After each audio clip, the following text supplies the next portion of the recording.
Right, we should be live, I think. Fingers crossed. One moment, let me go over to Discord and make sure we're up and running over there.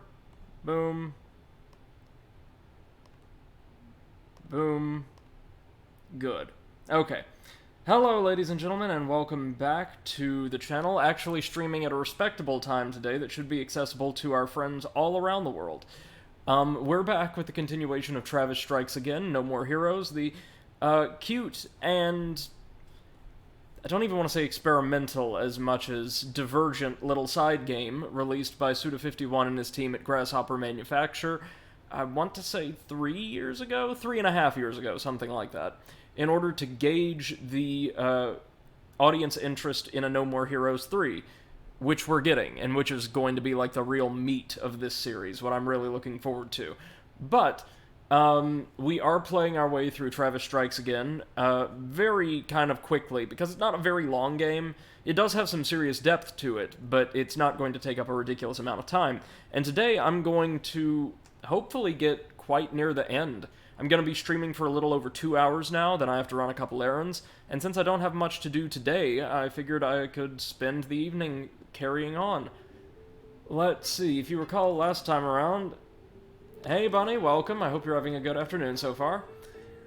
Last time around, we made it through the game's second stage of 7, and defeated Mr. Doppelganger, a serial killer who had claimed over, I think, 1,700 victims or something. No, over 3,000. And who was immortalized in an FMV game, of all things, on the Death Drive. This ridiculous early 90s throwback of a console. And we should have access to a couple more goodies here, right?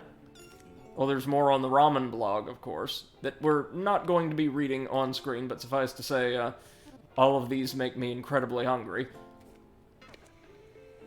Bunny says, pretty good afternoon, excited for the weekend, which will be filled with speedruns and voice chats with friends. Right on, very good. And we've got more faxes. Let's see.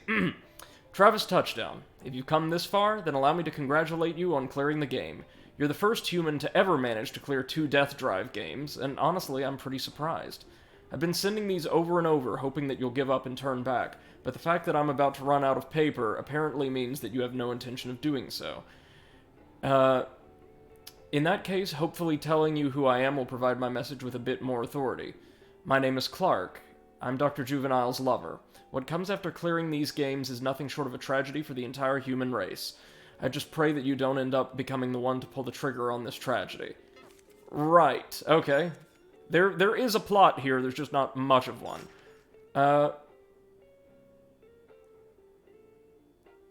Oh, right, I forgot about these entirely. We have to go back into each game, I think, after clearing the stage that immediately follows it to find Jean somewhere. The cat, of course. So in this case, dark in the wide open space, seems really high up, I can't see the bottom when I look down. It's like looking into the abyss, I can feel something looking back at me. So she's in the factory, I think. The power plant in Triple Star's stage. So, that is where we're headed next. Oh, lovely, Bunny, you've got your cat with you. That's fantastic. I bet you're excited to get back to speedrunning, eh? Speaking of speedrunning, we are going to just be mainlining this stage so we can rescue Jane. We're a bit stronger now, so should be able to plow through most of the bugs really quickly. These stages aren't super long once you know what you're doing, with the exception of Mr. Doppelganger's.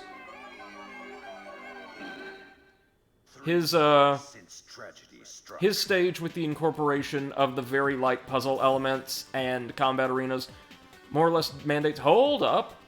Oh, I forgot all about this. There is a checkpoint select feature after you clear each game that allows you to choose where you would like to load in.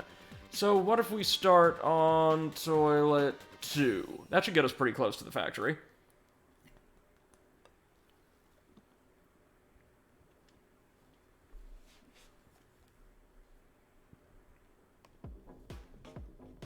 Let me see, hold on. Has the announcement gone live over on our other channel? Nope, hold on.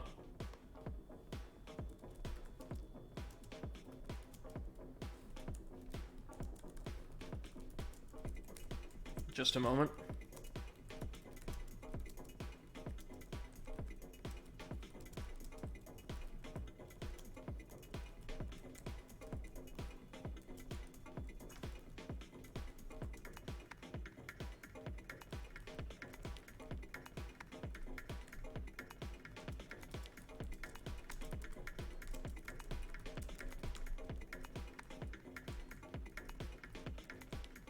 There we are. Perfect.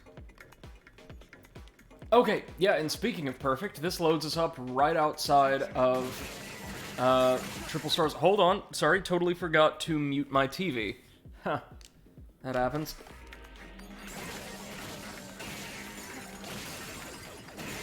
Right outside of Triple Stars factory, so we should be able to smash these guys really quickly. Notice that the bugs have slightly different color schemes this time. The red models are now kind of pinkish, hot pink, and the blue models are now like a lime green. That's really interesting. Bunny says, I'm mainly going to be practicing to get back in the swing of things, then some individual levels, then the big ol' Mama Peach %. Right on. No idea why all of the enemies look a bit different. I don't remember this... Well, no, maybe I do remember this being a thing in my initial playthrough. Maybe this changes per game after you clear it, or... as you advance through the game, enemies are replaced with very slightly stronger variants. Not sure. Not that it particularly matters here.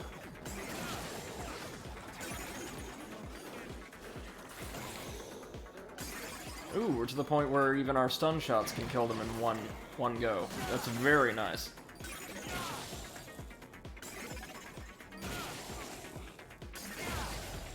It's alright if we take damage here, we're just here for the cat. Forget what rescuing her, not exactly rescuing her, but locating her gets you, but I'm quite certain it's going to be worthwhile.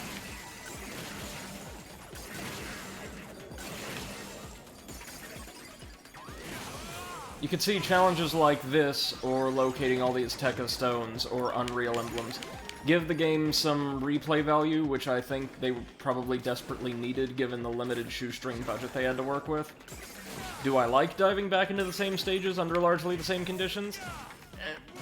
Not entirely, when there's a great deal of backtracking to do, but as long as you get something substantial for it, I think it's worthwhile. It could be worse, put it that way. Oh, give me that ramen. If nothing else, this game makes me very hungry for ramen, which is something I don't have, or in fact have an appetite for all that often. I like a really good udon soup. You know, with the nice thick noodles. Thick noodles, salty and spicy broth, some kind of meat in there, or protein. That sounds heavenly right about now. And were I not desperately trying to stay in relatively decent shape through all of this, I would order some tonight. Oh, Bunny says she's never had ramen before. Really? Now, do you mean just authentic ramen, or even like the cheap stuff you can buy at the store? They may as well be totally different things, for the record. I'm not saying one's good and one's bad, they're just very, very different experiences. A bowl of ramen I ordered from, like, my hometown's... I suppose I should say classiest restaurant? Fanciest restaurant. Like a Japanese and Korean fusion place with a lot of really fresh ingredients and, like, barbecue prepared right before your eyes, that kind of thing. Korean-style barbecue. I ordered this bowl of ramen. I want to say it was on my birthday. Me and some of my friends had gone out. And it's one of very few times I've ever been fed a meal in a restaurant where I came nowhere close to finishing my main portion, because it was so large and just inundated with these thick, like, rice noodles. Oh my god, they were so good, but it wore me down. Oh, Bunny says never had it at all. Oh, well, it's certainly accessible if you would like to try. There's a great many types you can get carry-out or delivery today, I would imagine. Okay. We're in the factory. Let's see if we can't find Jane.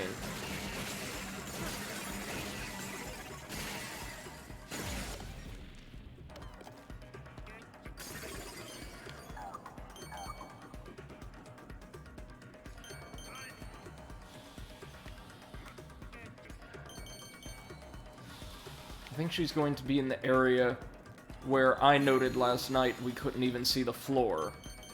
Like that massive, red-lit industrial area. Oh, need to plug in the computer, one moment. Bunny says I might try it. I like stuff with noodles in general, so it's probably my type of thing. It's usually very, very salty, and if you... I'm thinking of the udon soups, which are a different thing, mind you, I've had in my life.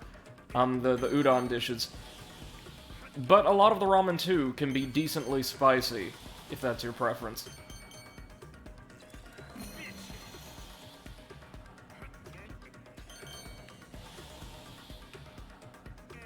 Now let's think, did we see any dead ends last time we were here? Oh, all of the bugs have new palettes. That's interesting. Again, it's a shame that unlike in No More Heroes 1, the enemies don't have, like, area-specific or stage-specific, palettes, but that's alright. I'm hoping that will return in No More Heroes 3, fingers crossed, now that they, have an actual budget. It's amazing what a budget can buy.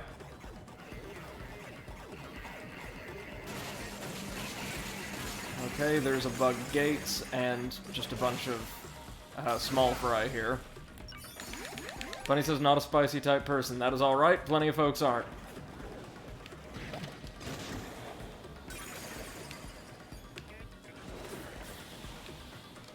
There we go.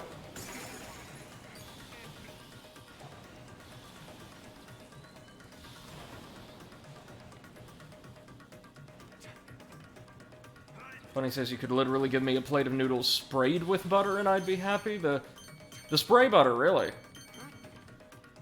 Can't say I've ever had that, unless they use something similar for that butter-esque solution often used on movie theater popcorn. I have a feeling that might be somewhat similar. What's up here? Better be the cat. Oh no, this is where we found an Azteca stone the first time.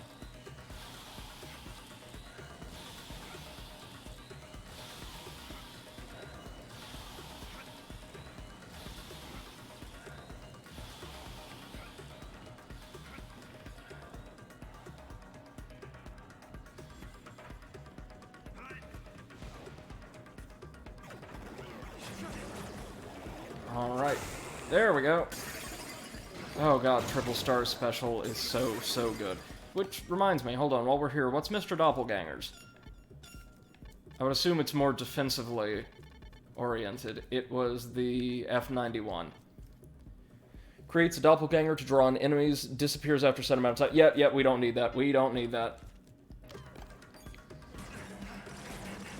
Bunny says, yeah, I prefer spray butter. Oh, wow. That is, I think that may be the first time I've heard that.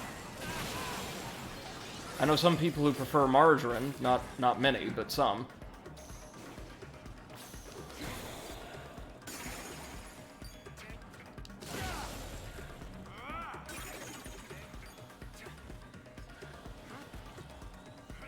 Okay, where is the cat?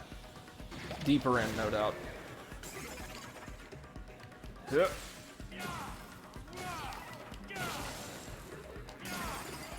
Now we're getting to the point where we can start just wailing our way through a lot of more common enemies. Thanks to skills! Hey, Eclipse! Welcome, welcome! Bunny says I like my spaghetti with butter and not any kind of sauce when I get it. Okay, and again, like this faux butter stuff. Alright. I prefer a nice pesto or a meat sauce, especially. I generally prefer my sauces and my soups very, very creamy, if I've any option. For instance, best soup in the world, or the best I've had, a really high-end, like, rich and creamy lobster bisque. Amazing. Hope you're doing well, Eclipse. Hope you've had a good day so far. Glad to see you, as always. We are just running back through in an attempt to find our cat, who has wandered into the video game for some reason. And that reason is totally not just to pad the game because they had a limited budget. Not at all.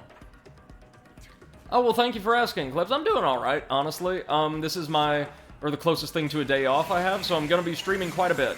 We're gonna be going for about 2 hours here, and then, I have to run some errands very quickly. That'll take me probably around an hour, maybe an hour and change, and I'll be back to, like, stream the night away as per usual. I'm hoping we can get quite near the end of this game by today, because, I am interested in diving into, my first Pokemon game in ages, and also seeing what other playthrough we might want to run concurrently with that. I don't know, Bunny, you don't always have unpopular opinions, and remember, I try my level best. There's, like, a moratorium on Sunshine talk in this community at this point. But, it's not an unpopular game, it's just competing, or it's considered jointly, with some of the most popular of all time.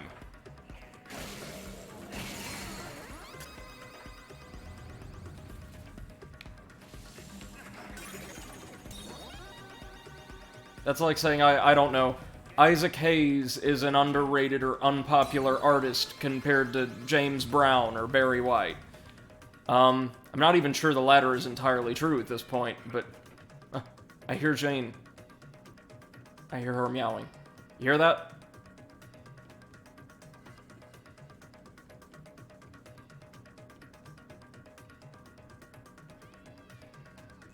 She's here.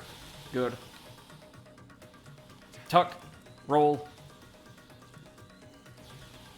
Don't even know what we get for finding the cat, but I would just feel dreadful if we didn't, you know? Oh, she must have been deeper in the other way. Right, this is where one of the Unreal logos was. Oh well, more EXP for me.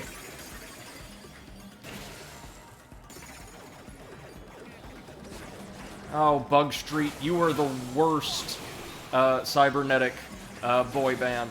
1010 was so much better than you. K-pop's better even in, like, cyberspace. As if there was ever any doubt.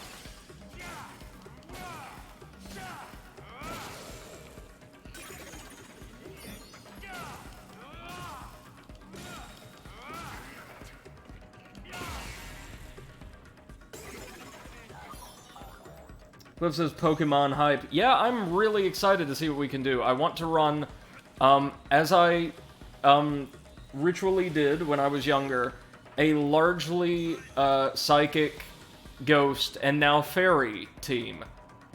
With the exception of anything we find that has, like, the slightest extraterrestrial influences, which are going to be added into my team no matter what.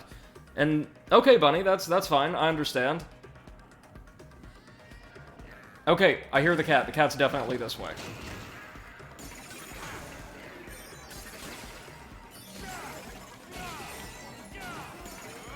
There we go.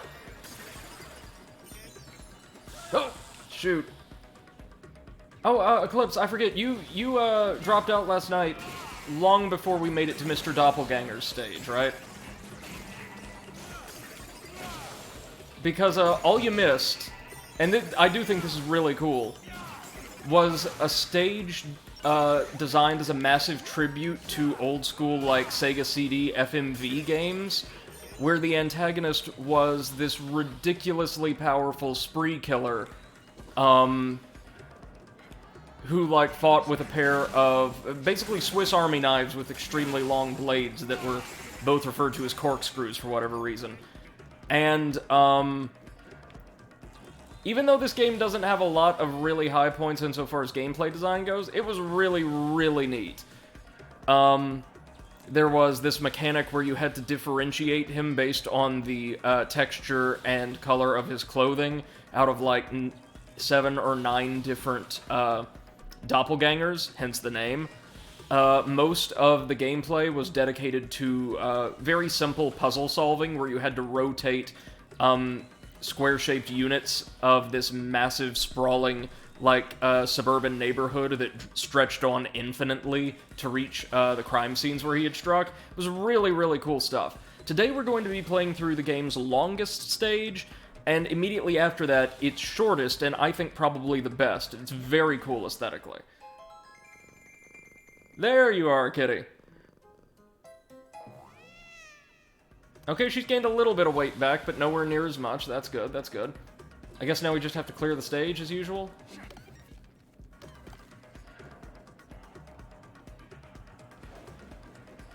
Or not.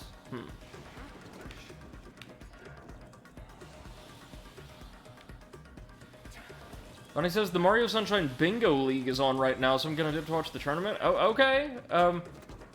Bingo League. Huh. Eclipse says I was just gonna say Kitty looking chonky again. Time for more deadlifts. Yeah, it's been a while, and Jean is actually quite advanced in years at this point.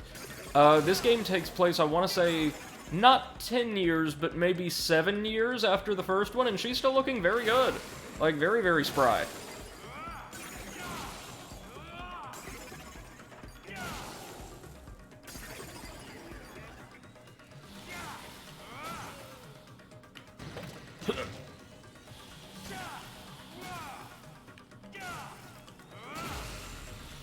Wait, no, now I'm thinking, do we really want to replay the entire stage? Probably not. Ah, so close. We will, however, gain maybe a little bit more money. And Eclipse says, yeah, for a cat, that's a long life. It's a long life for a cat who's fully grown at the time of the first game.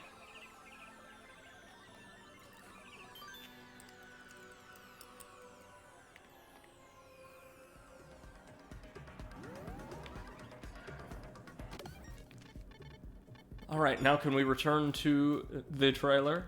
I believe so. Our next game is an homage to classic PS1 era JRPGs, which is just going to be a great deal of fun.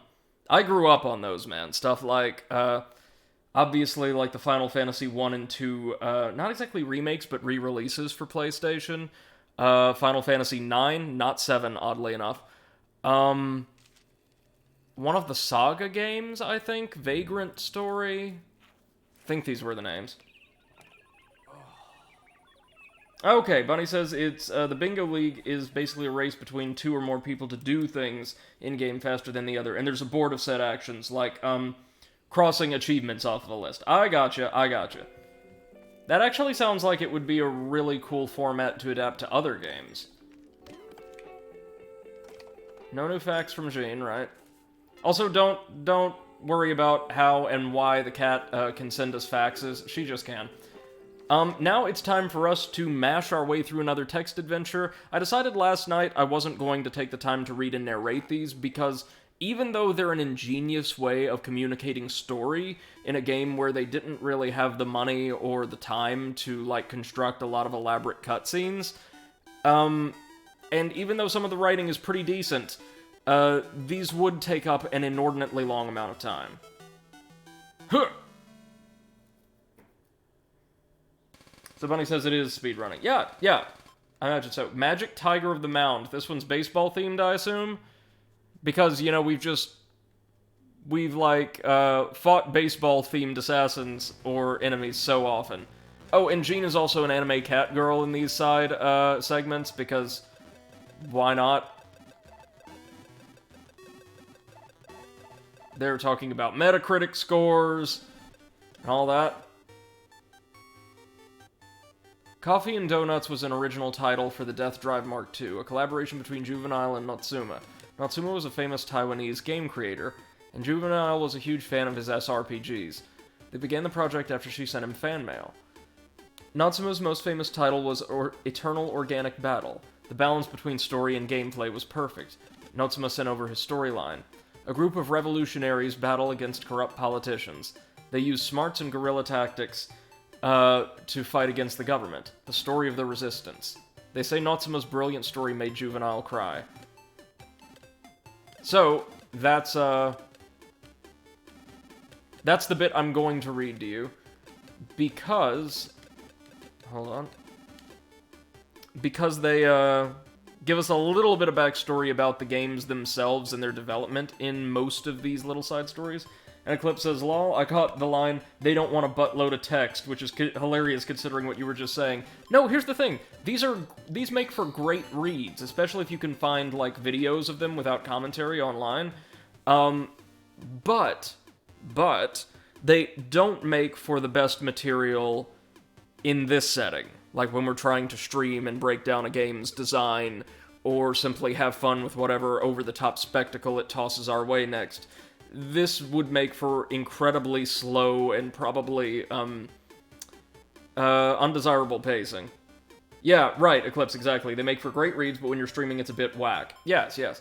We get some of Badman's backstory here. Yeah, he was a member of the Santa Destroy Astros.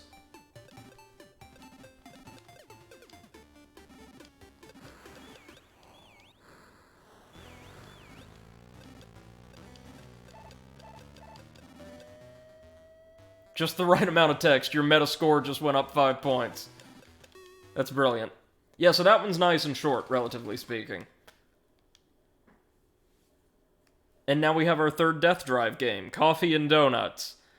And the premise here, as will be the premise for the next two, the next stage after, is absolutely insane. Let's take a look at the promo materials. After dropping a save, of course.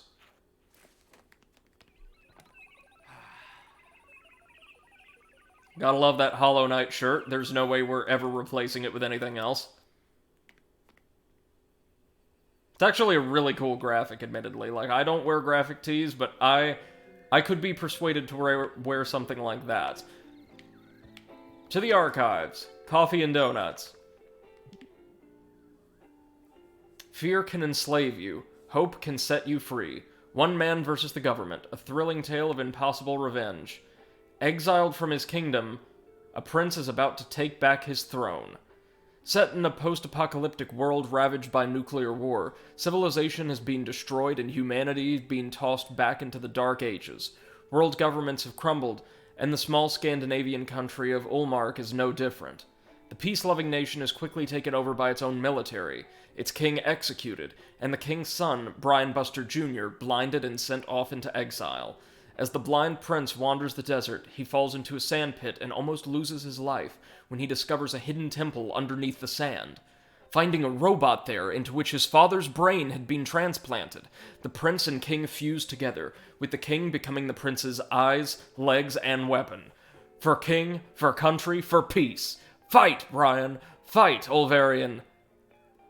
That sounds like a game I would actually play. That sounds awesome. And Eclipse says, I wear graphic tees quite a bit. My favorite has to be the one I just bought, which says, this is my human costume. I'm really a dragon. Oh, nice. And that does look really cool. It does. A king transformed into a robot and his pilot, the blind prince. Prince and next in line to the small Scandinavian country of Ulmark. After having both eyes gouged out and his father assassinated, he is able to meet his father once again, in the form of a robot. The prince is quite a handsome man as well, having worked as a model while still in school. That's him. He's quite elderly at this point, as you can see, next to Ulmark, or the Olverian. Olverian, Brian Buster Sr., a robot into which the brain of the 28th King of Ulmark was transplanted, an almost legendary figure, also known as the Wooden Suit, which was said to have been piloted by the first King of Ulmark when he unified the kingdom. While the robot is apparently capable of reaching speeds up to Mach 2, being made from wood, it's guaranteed to be blown to pieces, so nobody's ever tried. So, yeah, these are our antagonists for the next stage, and I love this, I love this, I love this. We talked about this during the No More Heroes 2 playthrough, how much I appreciated, and I felt like a lot of people would appreciate, being given additional context for, and kind of having the bosses be teased a little bit prior to their appearance, especially since so many bosses had little to nothing to do with the area or the theme or aesthetics of the area they're fought in. But this game does it even better, giving us promotional materials and teasers for each stage, each game world, along with their bosses, well in advance, showing us exactly like, oh man, those guys look so cool, I can't wait to see what they do in combat, you know, that's... Yeah, and Eclipse says there's build up to bosses which makes you want to kill them more. Well, in this case, just fight them more. A huge nature-filled forest stage. Jump on the donut-shaped trampolines floating in the air to fly along like Tarzan. That will make sense, I promise. And Olverian will pummel you with his super-powered specialized punch. He'll knock you to the ends of the earth. And the next stage is going to be Golden Dragon Grand Prix, which is my favorite out of the ones I've played. Again, I played everything but the DLC stage. But who knows, it might be even better. It's got an arcade theme, apparently, so... that's... not unreasonable to suspect it will be. Coffee and Doughnuts, here we go. Why that theme, or why that name? You will find out in just a moment. The clip says it gives you a reason to want to fight them. Right, exactly. And it primes you for the spectacle. It builds hype, quite literally.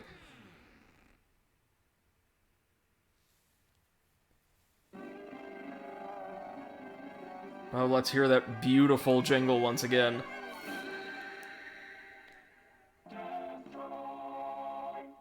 Oh, man, that's good. That is so good. You have no idea. And we get a PS1 style, very, very rough 3D, opening cutscene.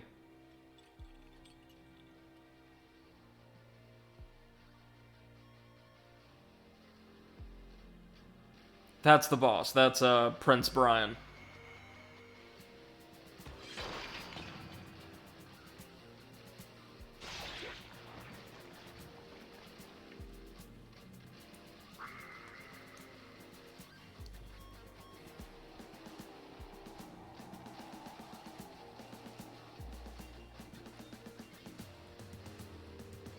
He also apparently aged about 30 years in a couple days, and... Oh god, who does he remind me of? Kenny Rogers, I think? Yeah. Yeah, he looks kind of like Kenny Rogers. Which I know is like the strangest reference to make now, but just look up photos. He really does. Oh, there we go. Look at this thing.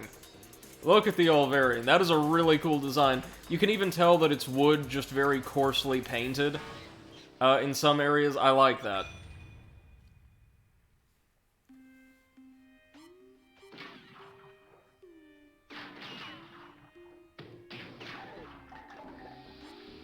This is a very interesting stage. And there's a gimmick or unique gameplay mechanic here too. And it hinges on a bit of a... I don't want to say a subversion of expectations, but there is an element of the story that you probably aren't going to be looking out for.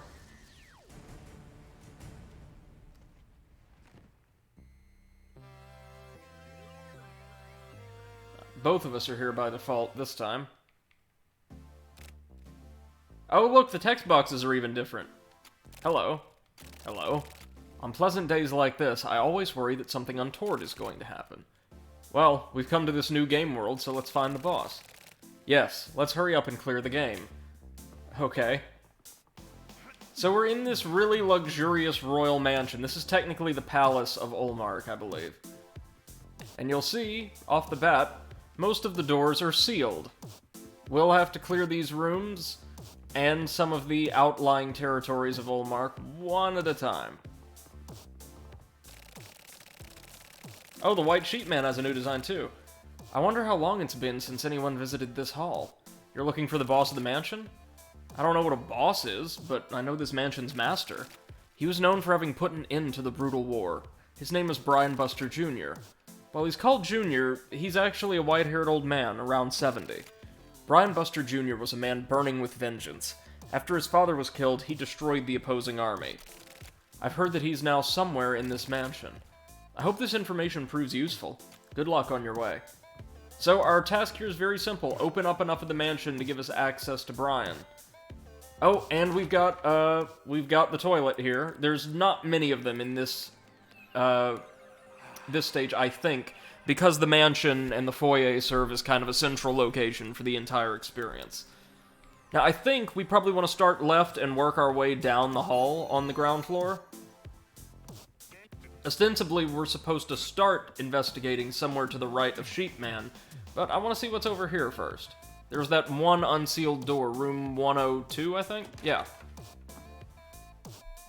Again, we've got really solid music here. Oh, it's Grandpa. And he does not have a unique text box. That's interesting. Grandpa's words of wisdom. Catherine, coffee goes best with Japanese sweets called Shiratama Anmitsu. Try it, you'll be amazed. Okay, thanks, Grandpa. I'm sure there will be something to one of his little interjections eventually. So nothing there aside from a fair amount of money, but hey, we'll take it, right?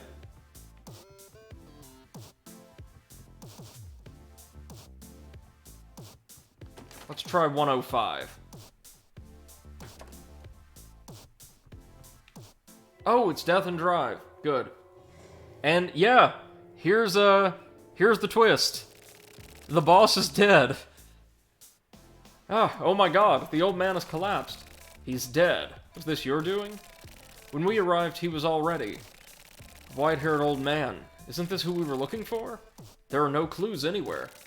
How about asking him directly? Offer him coffee and donuts, his favorites. Out of sheer happiness, the spirit remaining in his body should tell you something. Where can we get those? The bugs in the desert and the forest stole them and ran off with them. They're behind one of the doors in the mansion. I'm getting a vibe from the door to the side there. Death, Drive, thank you for your help. So I guess we're gonna have to collect coffee and donuts then. Let's go find them.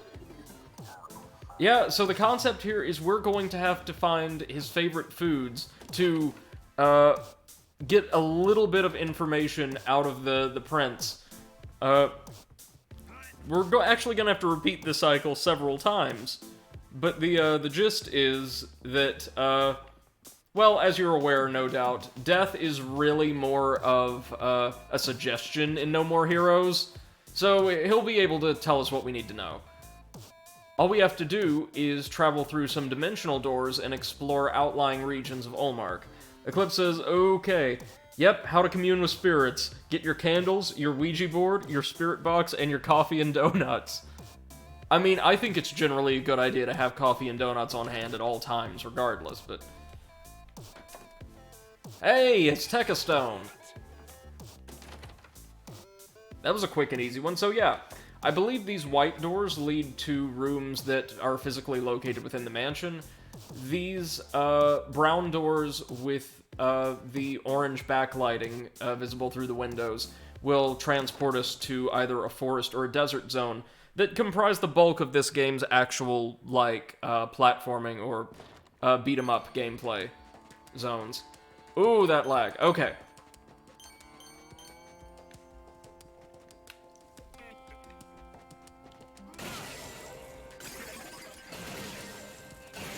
And yes, by the way, this stage is mostly in 2D. Or, like, 2.5D. Which I think is really cool. If you're going to be writing one massive love letter to classic games like this, you would be remiss in not including something like this, I believe.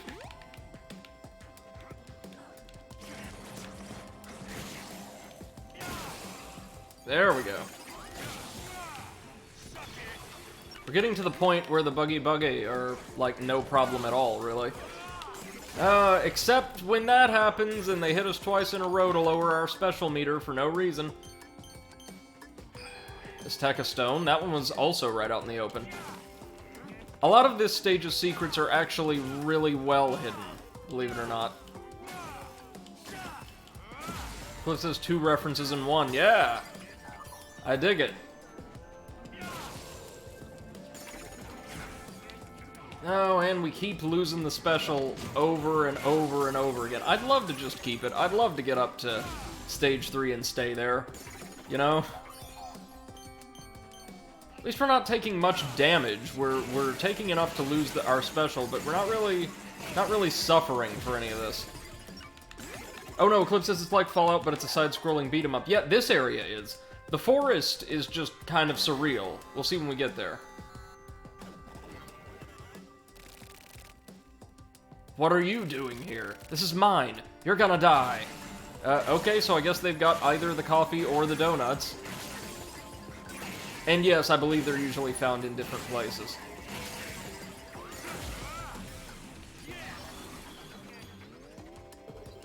We done? Ah, the coffee. The massive, hulking mug of coffee. Cape Alamede coffee acquired. Alright, so... back to the mansion, I suppose? These stages are going to get longer and more complex, these little legs of the mission as we progress. Eclipse says that's enough coffee to keep you awake for a month. Or alive for several minutes, apparently. It seems that defeating the bugs fixed the bugs in the mansion. We may be able to go somewhere new now. Yeah, so there's really largely linear progression within the mansion. Though, there's... Oh, no, didn't mean to press that. No, damn it.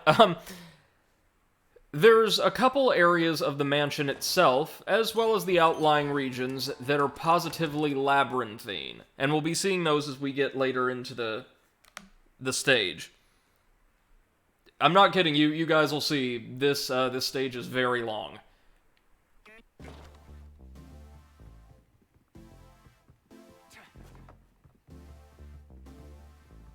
Where can we go now? Okay, that's available. Is anything unsealed upstairs? I assume 103 is going to send us to the forest for the first time. It's a beautiful looking little mansion, isn't it? Clip says the coffee is to give you energy for the stage. Oh, if only. If only we didn't have to offer this up to the prince.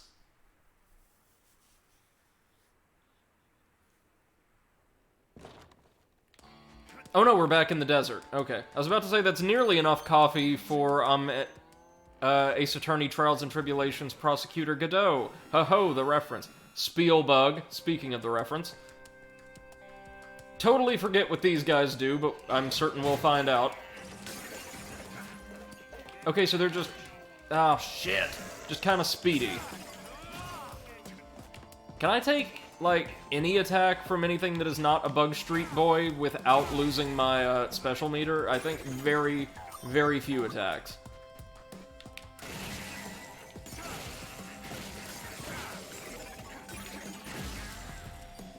There we go.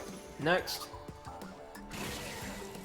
We're not reaching any of the platform segments yet, but there are plenty of, like, very light 2D platforming segments in this stage. This is probably just to get us acclimated to the relatively fixed nature of 2D or 2.5D combat in this game, which I don't think we'll be seeing much of after this.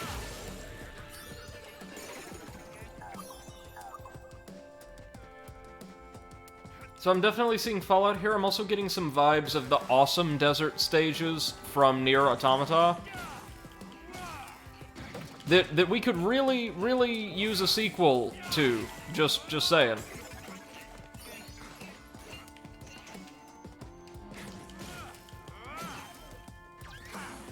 Like, I would not mind joining the Yorha crew once again. Okay, so there are lots of Spielbugs here. Or no, not... Well, yes, there are Spielbugs, but now there's also a drill bug.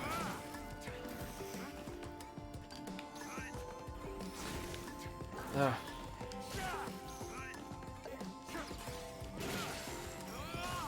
Oh! Recovery time, recovery time! Like, you guys can see, the recovery time on these heavy attacks is actually really substantial.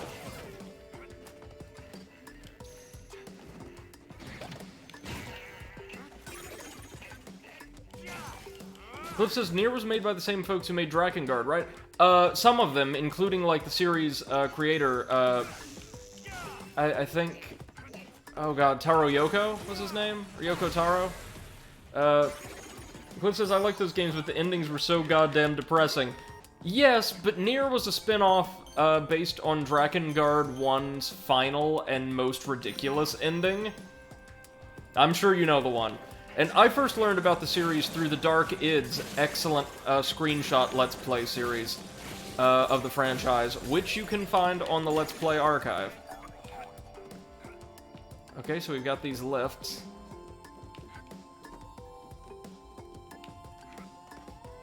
Oh, okay, we smack the Deathahedron to alter their position. That makes sense. Here's where we're getting into some of the very light platforming.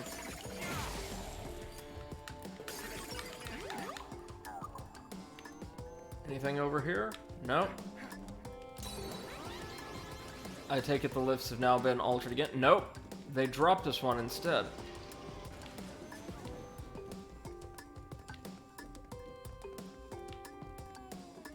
We'll be back for that. Ah, a chip. Excellent.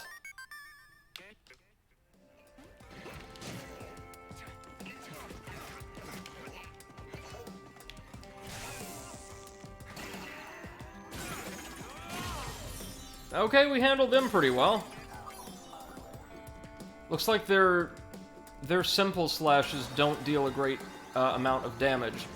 However... Oh, shit! God damn you. Their finishers do. And everything's just... Sorry, I'm getting frustrated because my special meter just keeps getting tanked. So the one frustrating element of this game's combat, aside from the recovery, is that most enemies that aren't, like, just small fry can tank just about everything without regularly getting stunned, which is a little troubling. Is there anything up there? No. What chip did we find, by the way? Chip is the Atlas chip. Throws a bomb that sticks to enemies or walls. That sounds pretty good, not gonna lie. Is it better than our stun, though? I can always try it out.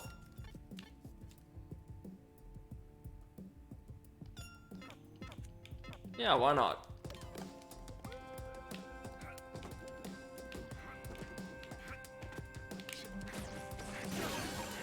Hey, we got one of them that time. The, I think, pickled bogoro, they're called. Give us a full energy recharge and some goodies when we defeat them. Who the hell are you? Get out of here. You're gonna die. Okay, so this is our donut thief, then. So I take it each time we find them, there's going to be, like, a gauntlet of the same enemy. Like, many copies or variants of the same enemy.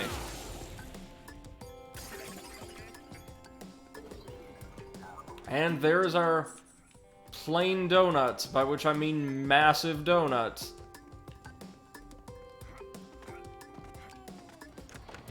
Well, with this, we should have everything we need to go speak to the prince. For the first time, anyway.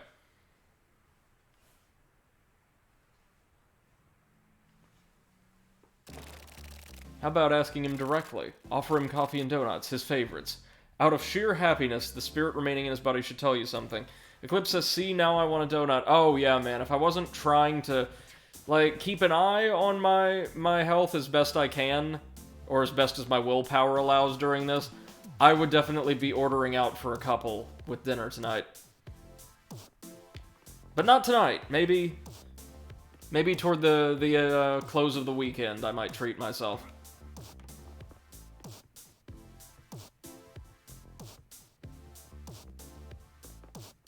There's this donut that Dunkin' Donuts offers around my area. That's like, I think an apple, like either an apple cinnamon or an apple maple frosted donut. It's very, very, very good. Not too sweet, despite the name. I brought coffee and donuts. Please place them beside the body. Okay.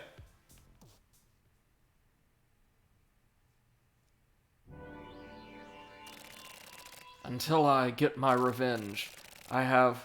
that scent.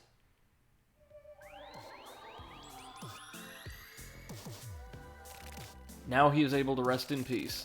The bugs of this world have been fixed. Just a little bit. He was able to go peacefully, but we don't know the cause of death. If the bugs have been fixed, some of the bugs sailing off the mansion should now be gone. Let's check out another floor. Yep, and so we just have to repeat this cycle. Find the prince, find coffee, find donuts, offer. Twice more, I think. Clip says, okay, that does sound awesome. Yeah, yeah. Oh no, he's dead on the stairs now. He almost made it up to the second floor. Please stay calm. It seems a good amount of time has passed since death. It wasn't there a second ago. Well, the principle is simple. Let's go find coffee and donuts. Alright. What's your favorite type of donut, Eclipse?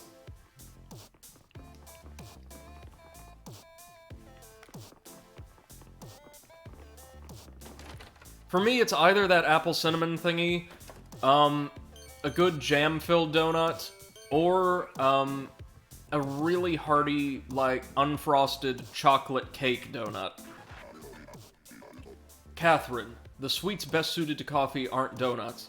It's double berry cheesecake. Believe it. Oh, okay, Grandpa. Cliff says, good question. I'm a huge sucker for chocolate cream donuts. Oh, yes, those are also very, very good. Oh, wait, no. I didn't mean to throw myself into another one of these stages, but that's all right. We know what we gotta do. We'll gather whatever's in this area, regardless. Oh, new enemy? Novel bug. So, like, some kind of turret, I assume?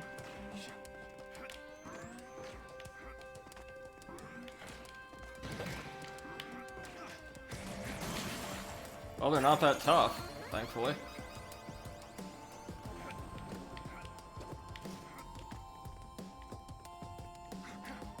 I assume this is going to temporarily open the gate.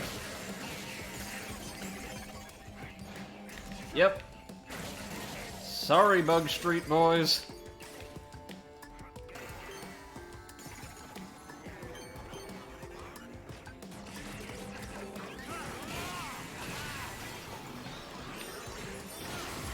Okay, so the turrets go down really easily, actually.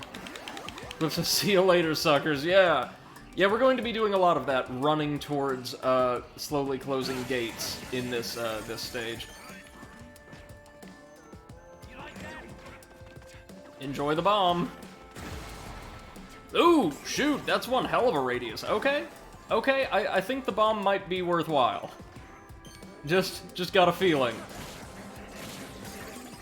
And it looks like they've changed their palettes for good. Turrets do track, but they don't deal much damage at all.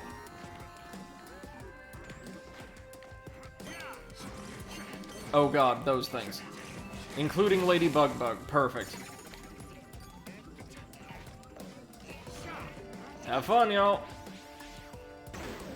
Oh, that's lovely. Look at how far it sent that sucker flying. And it deals Boku damage. That is pretty good stuff, y'all.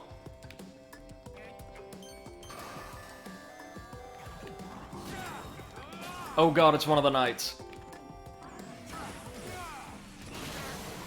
At least we were able to take out the turret, or one of the turrets.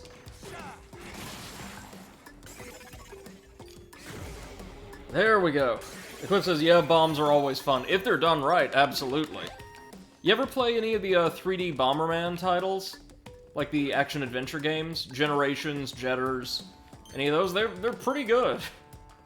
Largely due to the totally unquestionable draw of explosive-based combat. Okay, so is that going to raise that platform just a bit so we can get up to the next level? Yes. Yes, it is.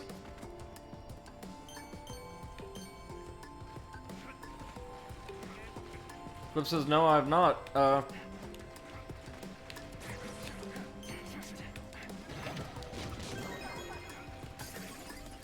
played some of the old ones. Yeah, I've also played, I think, the original Bomberman, which, for what it is also a great deal of fun. Okay, you.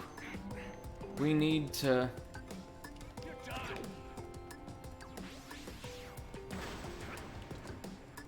That did not activate the Deathahedron. My bad.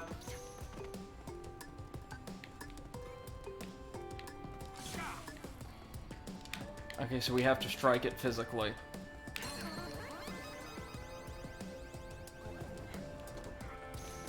Really? Oh, there's gotta be a trick to this.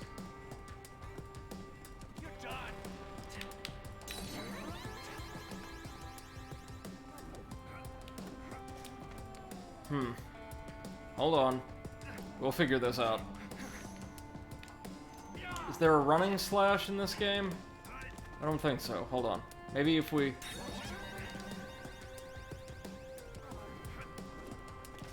That has to be it.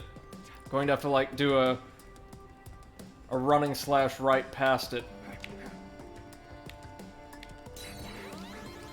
Good. That's so close. I just know something good is up there. On Travis, run.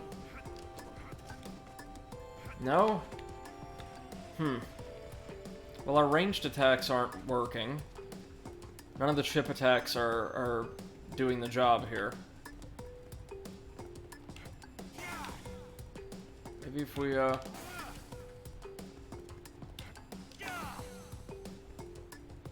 just inch it on over. Inch it on over.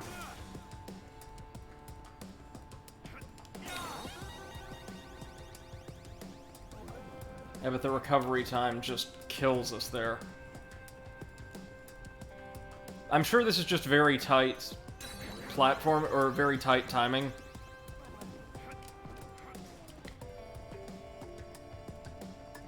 No, there isn't a double jump or anything we can unlock. Wait a minute. Isn't there like a dash skill that we unlocked? Wait, level up first. There we go. I feel like there is. Yep.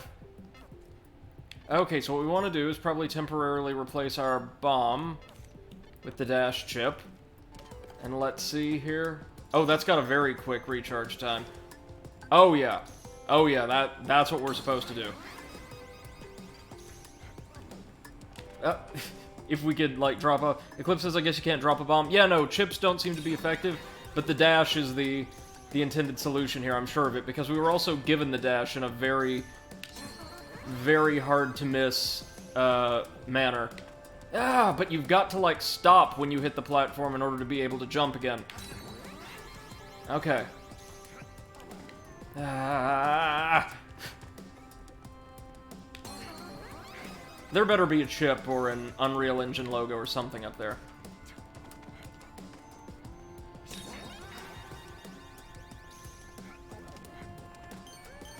Yeah, good.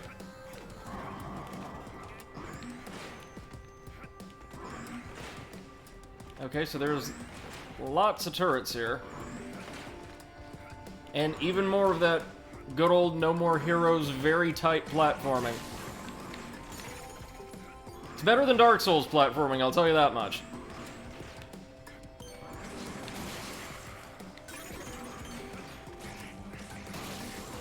Like, the platforming is still clearly not this team's strong suit, but it certainly doesn't feel bad or anything.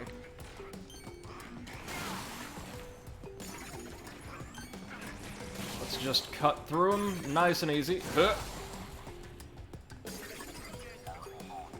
Oh, joy. It's alright, though. All of the turrets are gone. You've got to time your jumps to where it almost looks like it would be too late. Like you've already left the platform. Okay, and that timing's... it's probably the same, honestly. Eclipse says Dark Souls just isn't designed for platforming, but they try it anyway. It just... ugh. At least not extensively in any of the games. Unlike, say, Hellpoint. Azteca Stone, there we go. And a bunch of money. Yeah, that's actually definitely worth it.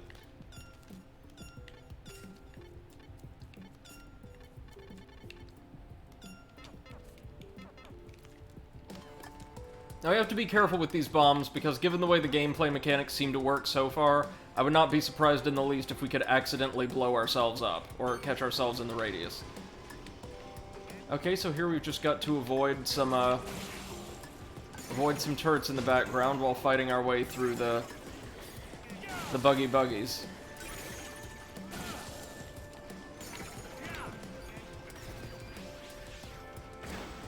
There we go. That was close, actually.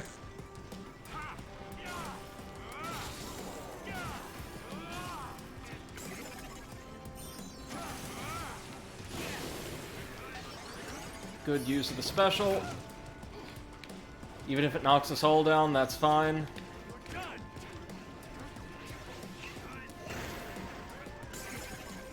Oh god, that bomb is really good, actually. Eclipse says it's never extensive, but like that bit on the way to the Grave Tender was so troll. Yes, it was. There's a handful of secret areas in Ariandel that are borderline impossible to work out the path to, unless you have a guide or something. Like, there's one I never found until I saw a walkthrough pointed out to, like, one of the people who was playing. in a YouTube video, like earlier, or pretty late last year. Okay, so Soderbug is our opponent here. I'll bash you, I'll crush you, you're gonna die. Okay, yeah, sure.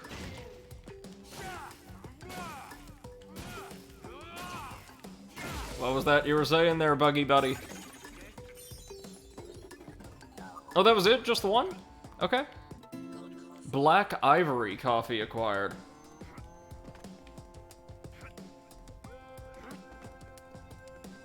That sounds like a pretty fancy label.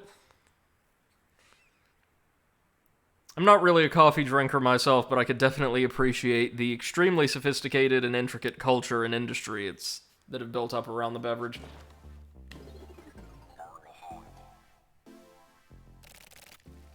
Yep, and we unlock new paths now. Yay!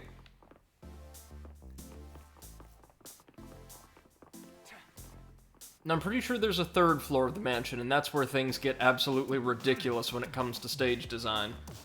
The clip says Black Ivory feels like an oxymoron. Well, it is, but it's fancy, you see. What's in the mansion side room? Just some money and Grandpa. What's he got to say this time? Coffee. Siphon brewed or get the fuck out. The nostalgic rhythm of the coffee siphon of a cafe under the tracks. Perfect for killing time while waiting for the laundromat. The aroma brings tears to my eyes. Is it that a lovely memory, or is it atonement? It's a mystery. Okay. Yeah, sure. He's just there to offer largely confusing ramblings every so often. Kind of like Iwazaru in Killer 7, or Sylvia in the original No More Heroes. Clip says, very fancy. Yeah. Sounds like it anyway. I think we go to the forest after this, because we've still spent all our time in the desert. Now in the midst of a sandstorm or a haboob or something. This appears so far to be a more straightforward combat-based stage, which I can get behind. That's why I love keeping my special meter relatively full. Being able to break out that ridiculous Neon Tiger move at any time. Oh. Okay, yes, I'm sure you can see this platforming is not terrible. It's not the worst.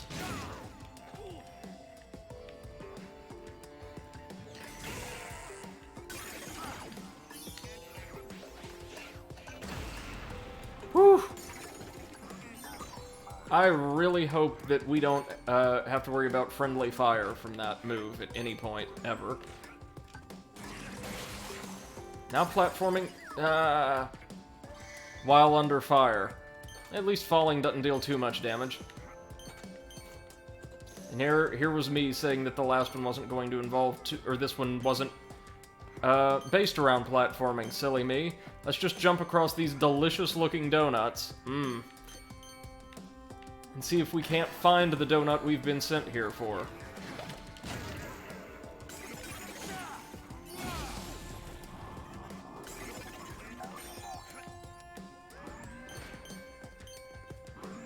Oh boy.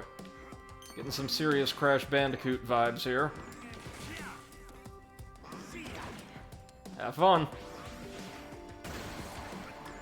Well, that gets rid of at least one of the turrets, of which there appear to be 3 total. At least they deal absolutely no damage, so don't really have to worry about them too much. Oh, nobody waiting for us on this rooftop? Hello, Donut.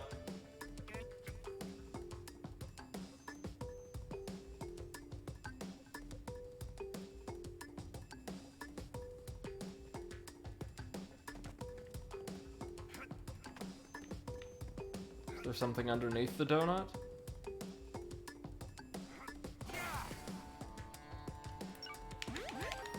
Yeah.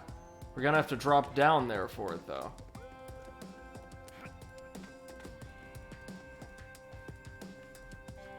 We've not found an Unreal logo yet in this stage, have we?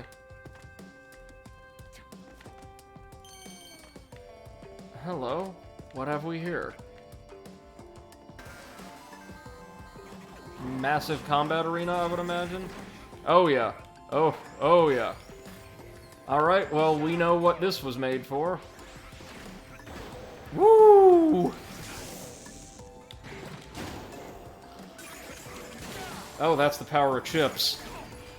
We're gonna lose our special meter, but that's fine. This is absurd.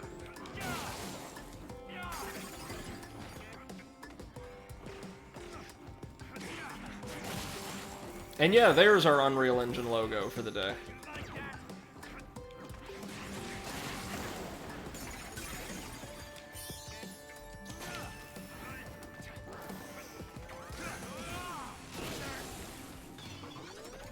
Just the one left now, right? There we go. Hey, MC, welcome back. So glad to see you, man, and hope you've been doing well. He says my computer room is clean and I can watch a stream without being aggravated. In all honesty, it's probably a good thing you missed the final boss of No More Heroes 2 because you would have been fuming at the design. Glad to see you, man, as always.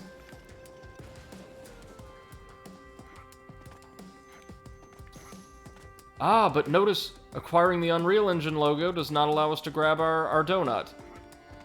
So we're going to have to run through a second time. That's alright. As I said, this stage will make you spend a good amount of time in each of its little legs, barring the first two.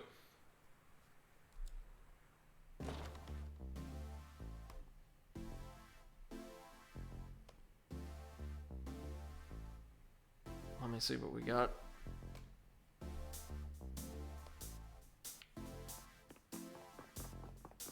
Alright, we're just diving right back in, yeah? First things first, though, better go drop a save.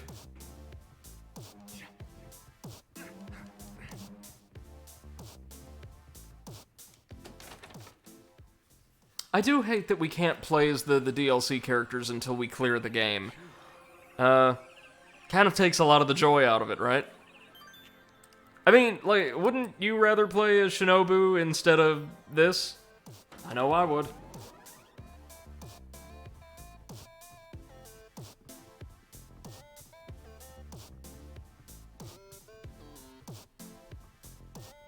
Back we go.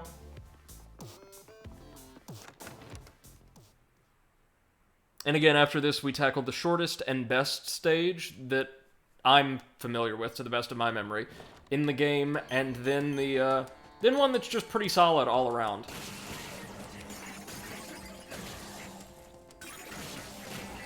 Some critics thought that this game's stages go on just a little bit too long, but given that there aren't that many,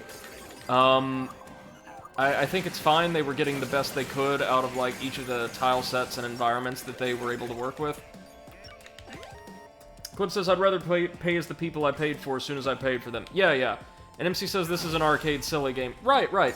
It was developed exclusively to gauge interest in a return to No More Heroes as, like, a property. And it sold pretty damn well. This was published by Devolver, I believe, of all people. And it's, It did just well enough, or I believe more than well enough, to allow the developers to begin production on No More Heroes 3 after nearly 10 years of inaction from the franchise, which we should be seeing later this year, and I'm super excited for. Oh, shit. And yeah, this is just simple, silly fun, riddled with references to old school games. The last stage was one massive reference and love letter to really corny FMV games. This one is modeled very loosely on, like, early PlayStation 1 era JRPGs.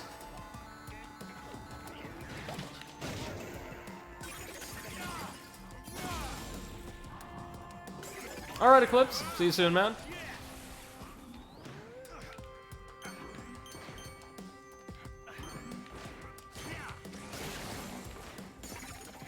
Am I the best at this game? No, but it's not super difficult, really.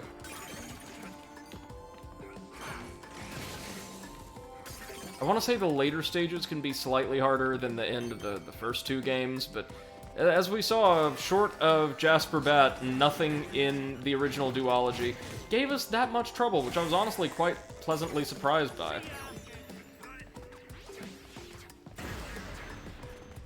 And there is no friendly fire associated with the bomb, I don't think. That is very nice. Okay, so we just have to ride the donut to the donut. Got it.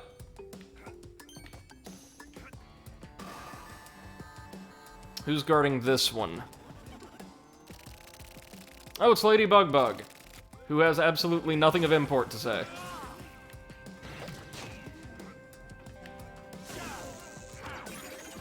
It might just be...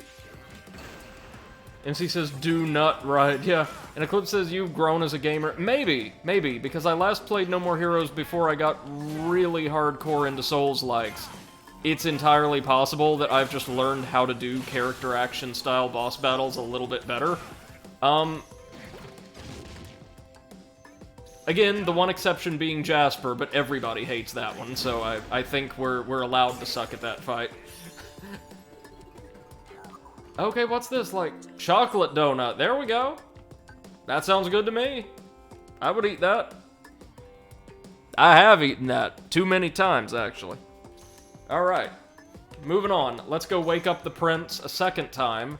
And then I think we'll be down to what MC says we'll grown in a good way, at least. Yeah, fingers crossed. I hope so. After this, we move on to, I think, the final leg of the game. Or, the stage. But the one that's also the longest. MC says if you started using gamer words, I would leave. No danger of that. Speaking coherently is difficult enough for me on some days, let alone using, like, irritating fandom-specific jargon. Eclipse says that looks so good. It does. I don't want to die. Continue? Doughnuts. So sweet. So the conceit here, MC, is the boss is already dead by the time we arrive in this stage, and we have to use the power and allure of his favorite foods to rouse him from the grave long enough to give us some information, which is a phrase that here means fight us. I don't know, but I assume he's attempting to continue doing something. Another bug has disappeared. Let's keep going. Eclipse says, see, I just speak mega fast so no one can understand me. Fair. Okay, second floor. What else is available? Oh, yeah. Yep, the elevators are open. Oh, that's gonna be fun. Floor 3 is where things get really interesting. First things first, though, we want to drop a save.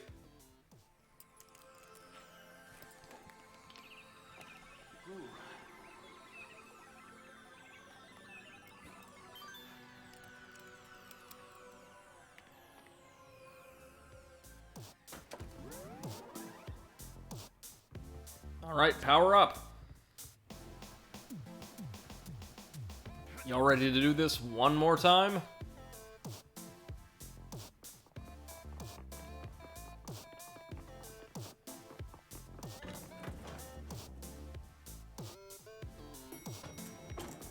So welcome to the sprawling Byzantine upper floors of the Buster Mansion. Lots of walls, lots of little one-way paths. It's a mess. By design, of course. Does Grandpa have more advice for us? Catherine, I recently found out why donuts have holes in them. The hole part is connected to the deep sea, and is food for deep sea fish. Alright. Yeah, okay.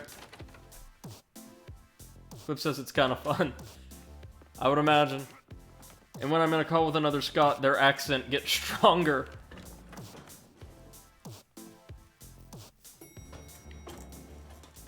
Lots of people, or at least people I know, say they always have trouble understanding, like, parsing that dialect, that accent, but I never have for some reason.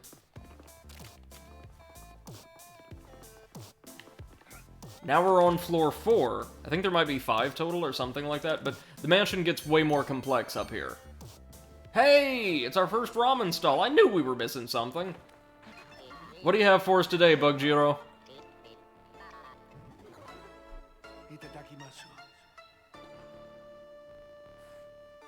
I'm excited to see what this one is. Ooh, Taiwan ramen. A quirky Nagoya specialty. The chicken-based broth and spices pack a nice punch. Oh yeah, that looks very rich, very spicy. I could definitely go for some of that.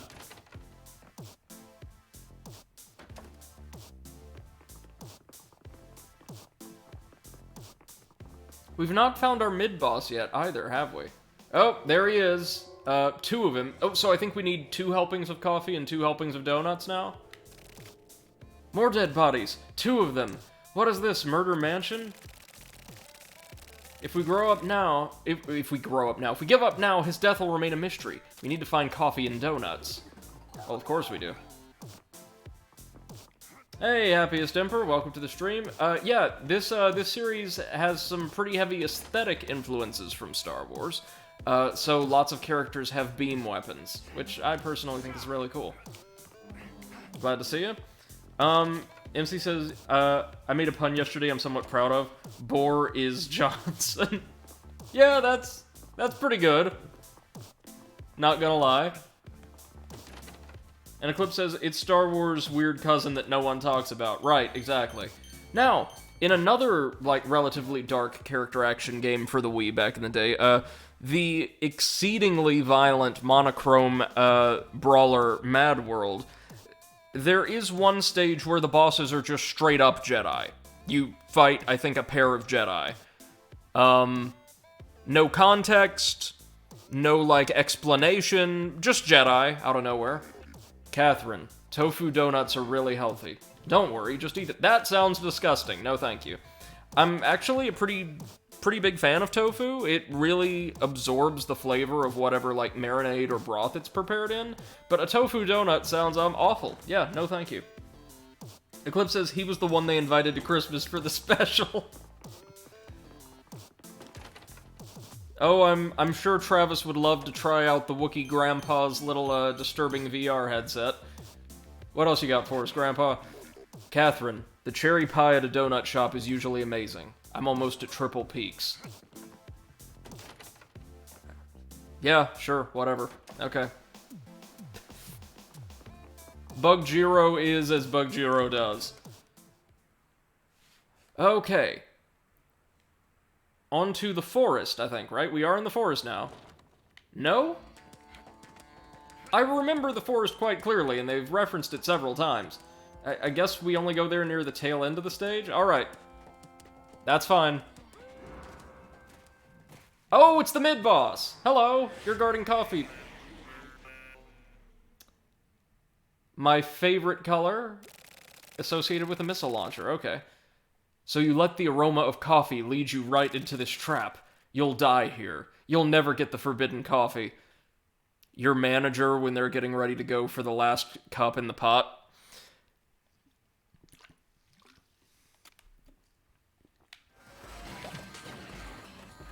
Alright, you know how we do this. It's time to spam like there's no tomorrow.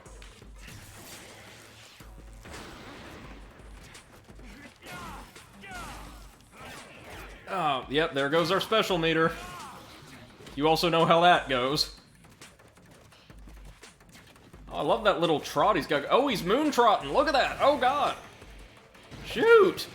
Sheepman Purple's got some moves. Oh, God. Probably better to just stick to light attacks against this one when we don't have our skills ready. Oh, even those don't work half the time. MC says too much spam leads to bathroom. Yeah, but the problem with this game, the only significant problem, is that you have really significant recovery times associated with more or less everything, and most enemies that aren't just chaff, so a lot of the common enemies you're fighting very rarely flinch when damaged, even with, like, heavy attacks. So you either have to rely on your skills, which are super helpful, or just hope and pray that they don't let out an attack with a very short telegraph after you've already executed a move of your own, they've absorbed it, and you're in the middle of a recovery animation. It feels very similar to a more traditional brawler, like an old, like, side-scrolling 2D beat-em-up in that regard. But we got our coffee. Didn't even see what this one was, but it's good, no doubt, if you like that type of thing.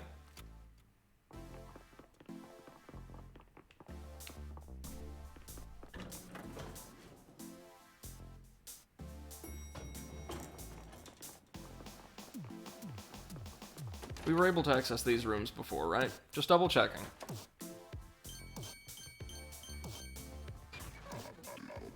Oh yeah, the tofu donut thing. At least the money respawns in case we want to grab a little bit more, which I think in this game you can only use to buy shirts, oddly enough.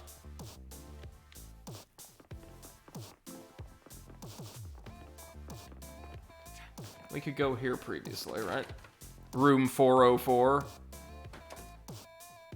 Knowing this game's sense of humor, it would just crash if we attempted to enter this room.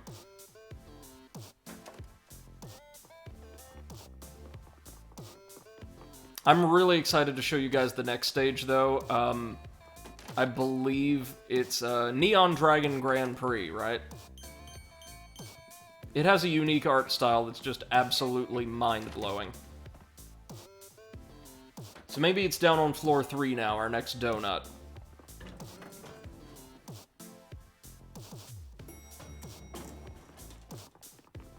Yep, there it is. And the second set will be up on the 4th floor. What do we got? Ah, here we go. Now we're in the forest. Welcome. You know, for a game that was made on the cheap, this actually, overall, it looks and feels really good. My hopes are very, very high for No More Heroes 3. And I want to go in almost entirely blind. Like, I know a lot of the main cast will be coming back. We'll have Travis and Sylvia and Shinobu and Henry. And Badman, I think. Badman will be a proper member of the principal cast. But aside from that, I've got no idea what's going on, don't want to know. Oh, are these bouncy donuts? Oh, yes. Strawberry donuts, too. Now, I know they're not the most popular in the world, but I am a fan of the strawberry donut, myself. As I am a fan of most sweets.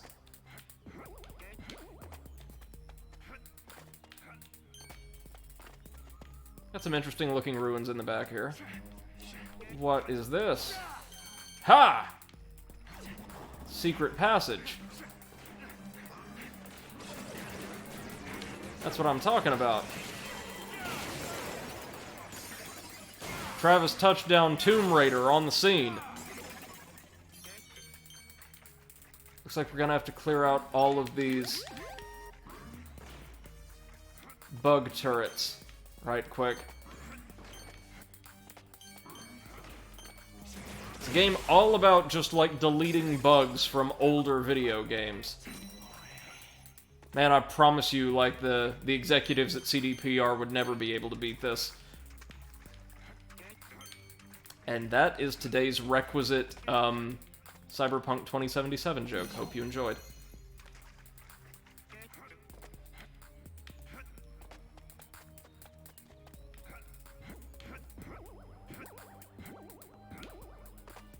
Alright, so where's this taking us? Is this like just a back route to the donut? Or no, Azteca coin. Okay, I will gladly take that. Enjoy the bomb.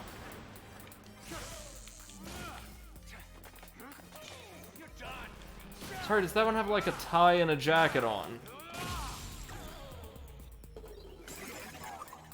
Is that a standard design for a bug? MC says makes me think about Postal 3. Oh, yeah, oh, yeah. The game, like, so bad that the original devs disavowed it, right? Yeah, such a disaster that the original team came back together for the 4th. And from what I understand, I'm not a major Postal guy. The 3rd wasn't even, like, awful as much as it was just, like, unfinished and lackluster. Which can be construed as a type of awfulness in its own regard. Like something just totally unremarkable. Now let's go get our donut. Our giant-ass donut. Which, by the way, discussed this with Eclipse earlier. MC, what's your favorite type of donut? Or pastry, if you're not big into donuts? I'm a huge fan of these, I think either apple maple or apple cinnamon frosted donuts that Dunkin' Donuts sells in my area, as well as, like, a good old solid, like, raspberry, or I think strawberry, jam-filled donut, or a plain unfrosted chocolate cake donut. Those are so good. So hearty. And he says Postal is a product of love. It feels like it. It does.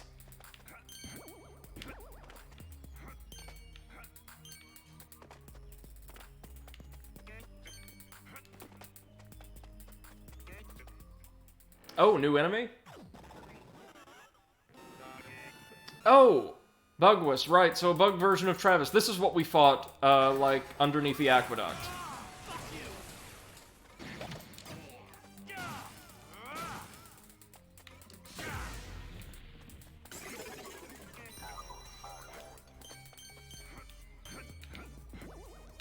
Now let's bounce to the donut. Bugwist doesn't seem that bad, honestly, but nothing does when we've got our skills charged up. So the forest is going to incorporate a bit more platforming than the desert did, which is fine. Again, this is something that the game does more or less this one time. One aspect of the overall design philosophy I really like. They attempt to pay homage to different types of old-school games in both setting and mechanics, but never let these specialized mechanics, oh shit, overstay their welcome. That is what we call the snowball effect, kids. Ah, give me that. Just money that time? MC says favorite pastry is difficult because there's one for every type of envy. Yeah. I'm a really big fan of French-style crullers. Honestly. Some supermarkets around here will sell them, or like there's a chain, the Krispy Kreme donut chain, will like sell them by the bag, and they are so good. Not even like top quality crullers, no doubt, but they're still exceptional.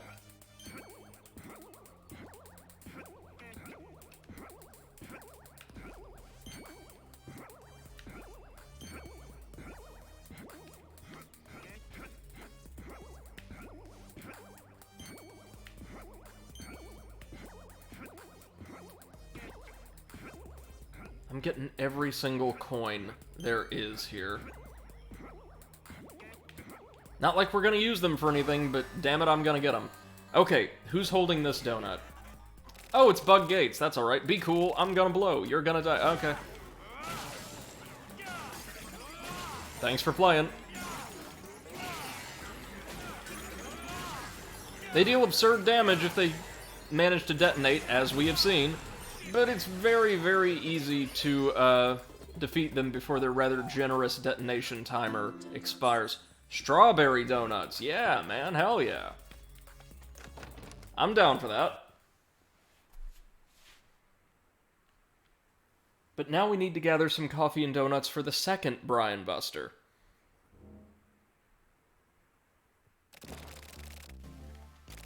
Or no, do we offer these first? Alright, well, first things first, we're heading down to save and replenish our health.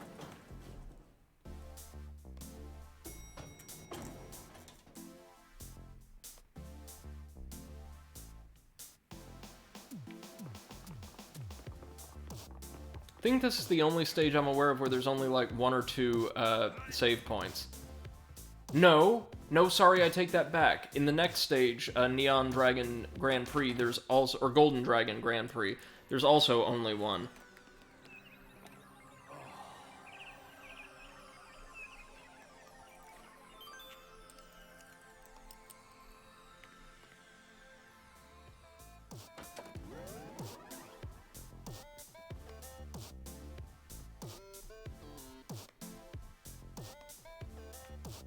Okay.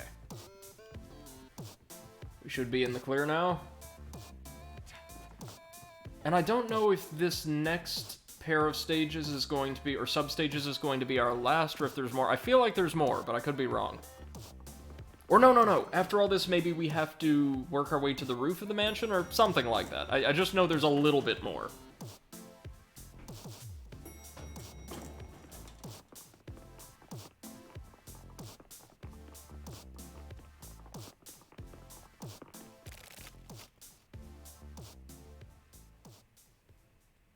So it's gonna remove one of them. One of these strange Kenny Rogers-looking sovereigns. This world, the bugs, it's time to let it end. I'll eat them all. That doesn't sound great. Given what this malware has done to the game, let it end. Is he talking about his revenge? I have a bad feeling about this. There's still one body left. Let's go find coffee and donuts. On it! So we can now access 405. That'll be our next destination. Back in the forest, I think?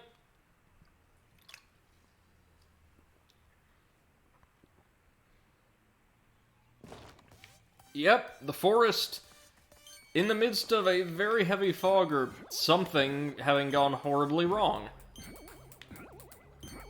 Looks like the air here would be toxic, right? Given the visual cues. Fortunately, it's not.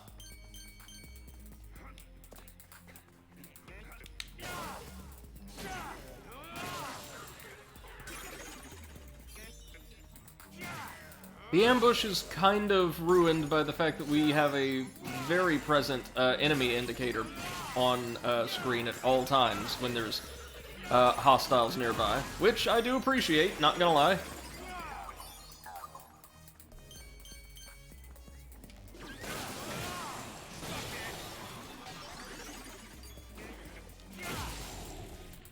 Okay, so it was just the enemy generator and a few buggy boys. That's alright. We can handle that. Hold on. What's down here? The answer is nothing. Nothing at all. Thought there might be a hidden chip or something down there.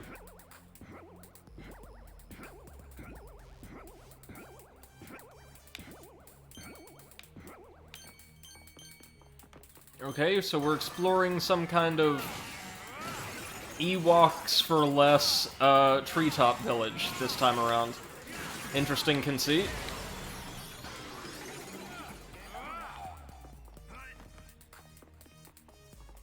Now can we cross to the other little canopy stand? Yes, we can. Thank you, Chocolate Donut.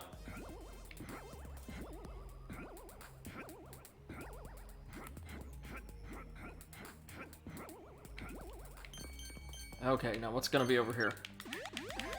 MC says this kind of pastry I really like. Cornet cream pâtissière. Oh man, that looks amazing. It's got a different shape, but it looks like it would resemble like a lighter, fluffier beignet. Looks heavenly.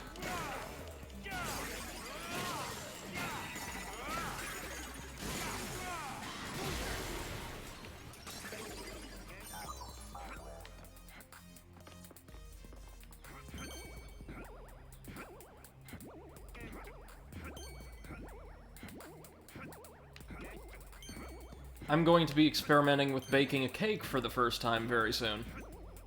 I'm really looking forward to that. I've already done decently well with cookies, pies, and blondies, which are basically brownies, but with, I think, a peanut butter and usually almond base.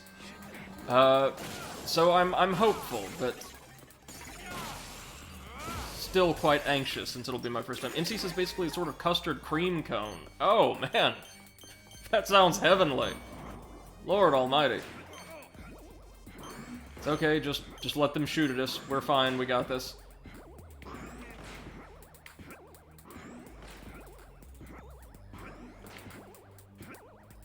I assume next we're going to be going for some kind of white frosted donut. Since we've already got the standard, we've already got the vanilla. Or, sorry, the chocolate. We're going to be going for this. Not entirely sure what that would be. Skill chip! There we go. Let's see what skill it confers upon us. After we level up, of course. Gotta level up.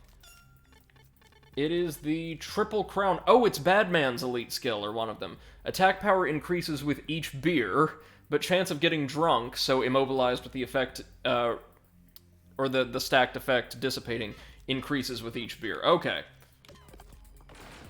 So, doesn't apply to Travis, that's fine.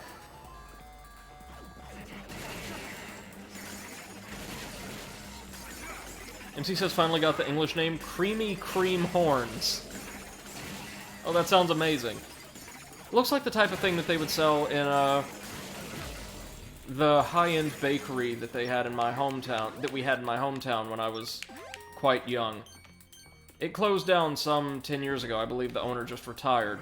But they offered some of the most delicious pastries and cakes of all stripes for your special occasions.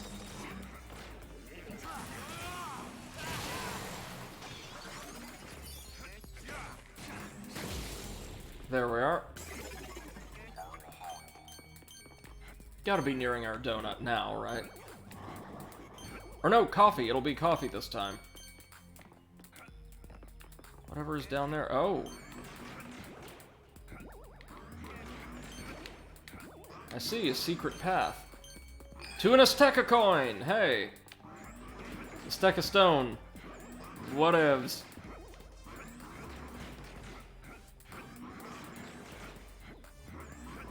MC says we had a bakery right across from our home when I was young, also closed down. Oh man, that's a shame. Based on what you told me about, like, oh shoot, your culinary experience, I would imagine that they offered some wonderful items.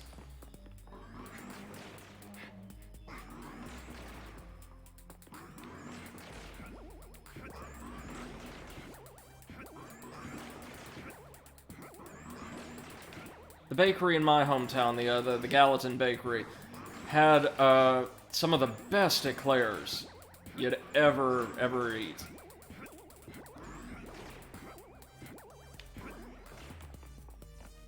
MC says it was okay, rather. Okay, I got you. So, who's absconded with this coffee? Oh, it's Lindbug. Who are you? You're going down. You're gonna die. Okay, yeah. Oh, shoot, didn't even give us a chance.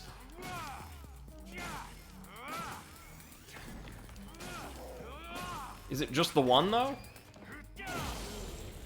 Oh, I think so. Alright.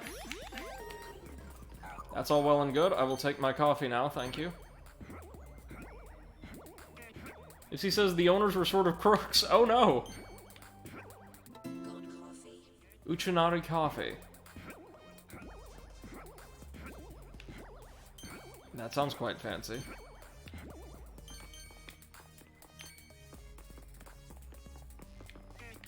Wait. I see the ramen shop over there. We gotta get to the ramen shop, guys.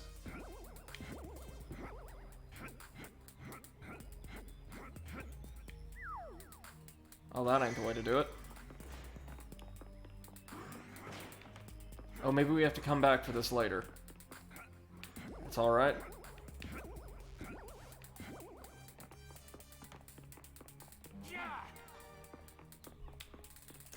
Definitely getting to that ramen shop at some point.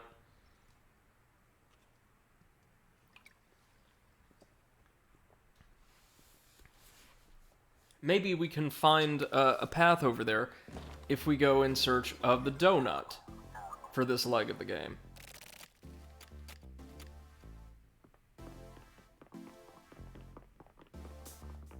Wait, could we? No, we could access that room before. Never mind.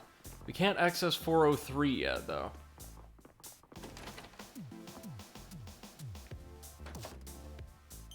We've been here before, right? Yeah. I will top up on ramen, though, to get some more power.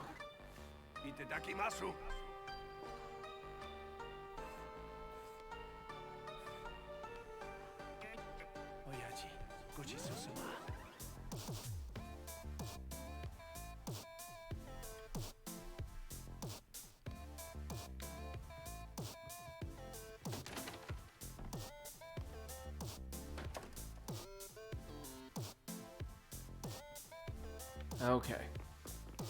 What now? 402. Right.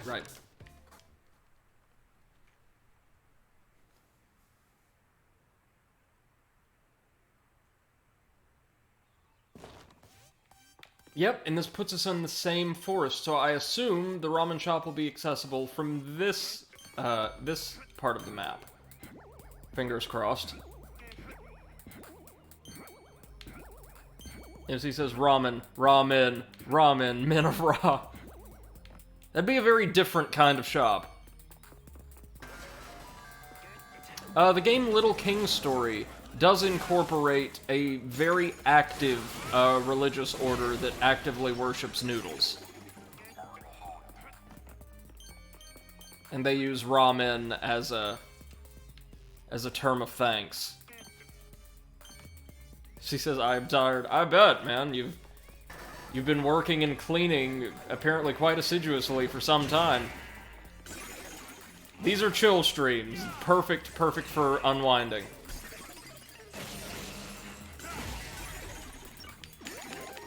And after this, I'm going to be playing a Pokemon game for the first time in like 12 years. So, that's gonna be fun. I will definitely know what I'm doing and not incite the ire of the internet by, being incredibly fond of all of the Pokemon that are just random household objects with eyes. No res yet.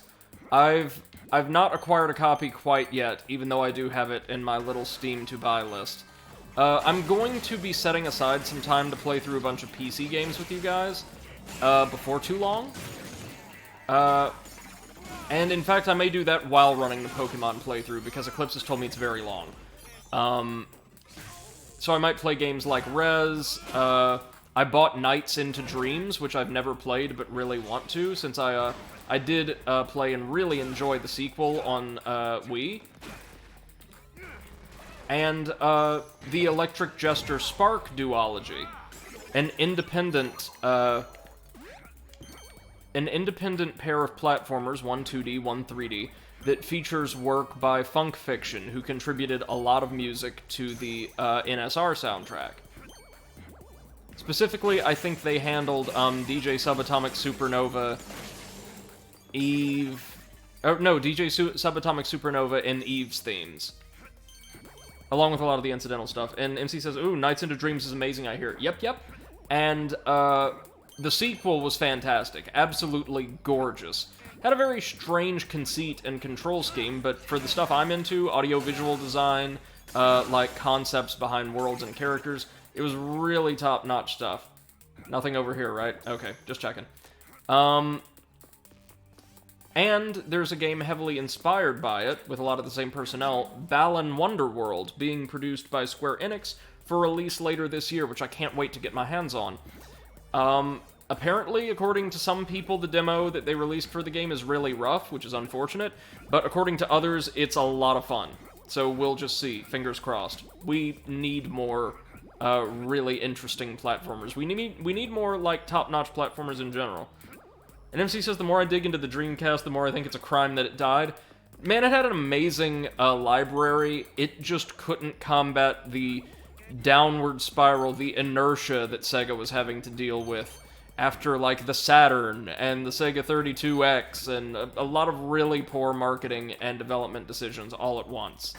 The Dreamcast is probably the best thing Sega ever did as, like, a console developer, far and away, but it was, like, it was a home run when you needed a grand slam to stay in the game.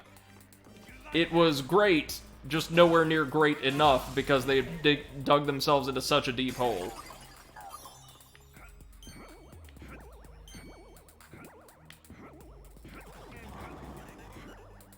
Also, it's just like the sad reality of attempting to compete with Nintendo at probably their absolute peak, and Sony as they're arriving on the scene with the PlayStation, which would quickly become one of the most popular consoles of all time. Like, just, as has been the case more generally, like, if you look at the fortunes of Sonic as a franchise, Sega has just been phenomenally unlucky a lot of times. Eclipse says, "I come back to see you jumping on Doughnuts." Nice. Yeah, these suckers are nice and fluffy. MC says it had hardware that's still unrivaled today. Really? I knew the Dreamcast was a sophisticated piece of tech. I didn't know it was that good. Man. I know the graphics and, like, sound capabilities were absolutely amazing for the time.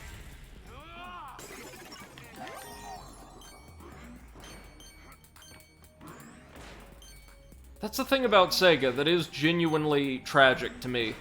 When they, like, have a moment of success, they are phenomenally competent as both, like, hardware and software developers. but when they flop, they also flop really, really hard. MC says, yeah, it has hardware sorting of transparency. No other console or PC to this day has that. It's all done manually. Oh, wow. That's really interesting.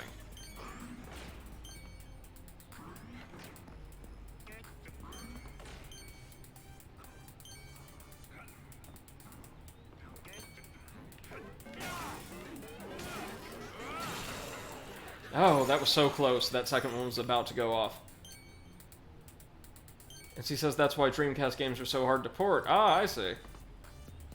Because you have to program in the transparency sorting. Right, right, and it's not something that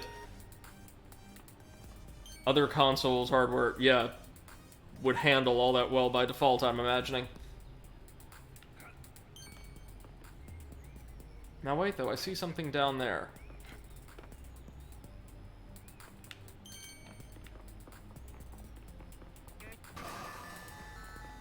What's down here? And is it gonna make me run through the stage again? Probably so. Ooh, nice! Strike!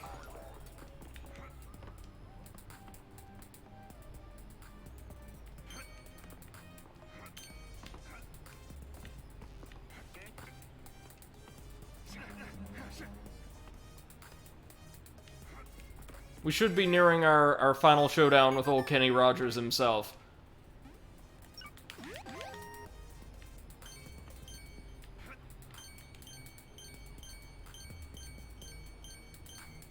Huh. No ramen here. Eclipse says this looks almost like a PS2 era crash stage. Yeah, except we haven't died like 35 times, so fingers crossed. Yeah, I think we are gonna have to go back to that other stage to access the ramen shop. Wait, who stole this one? Oh, it's the Knight! Goldbug. What the hell are you? Time to go to sleep. You're gonna die. Okay, buddy. That's great.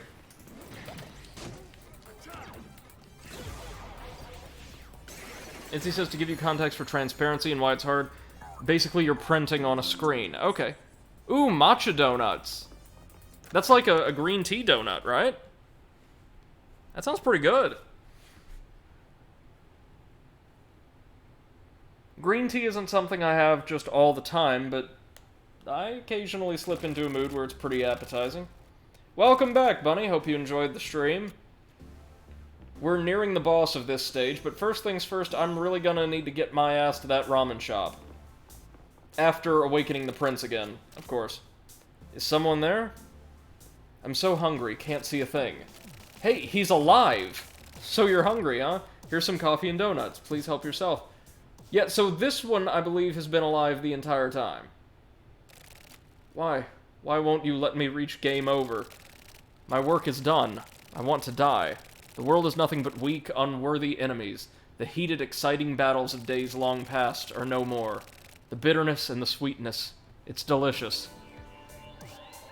MC says, so if you have RGB values, you can just print. If you have RGBA, you print with an alpha operation using the background, and the alpha value is lost. So transparency only exists until the print operation. I see. He had exacted his revenge, lost all worthy opponents, and with nothing left in this world, he attempted to take his own life. Did I do something wrong? No. There's nothing wrong here in this world. Now we can finally proceed. There's a heavy door in the lobby. It should be open now. Let's go. The time for peace and quiet is over. Yeah, time for the boss battle. Except, not really. Bunny says, got a little carried away and went down a sunshine rabbit hole. Unsurprising, but just glad you enjoyed. And MC says, transparency thus goes last. I see, I see. Very complex. It's amazing. Well, that's the thing. Correct me if I'm wrong, y'all, but Sega's hardware always was of pretty solid quality, and during the time in which they developed consoles, a lot of their tech was not always used well by their own in-house first-party teams or third-party developers, but the tech itself was usually on the cutting edge, or damn near, right?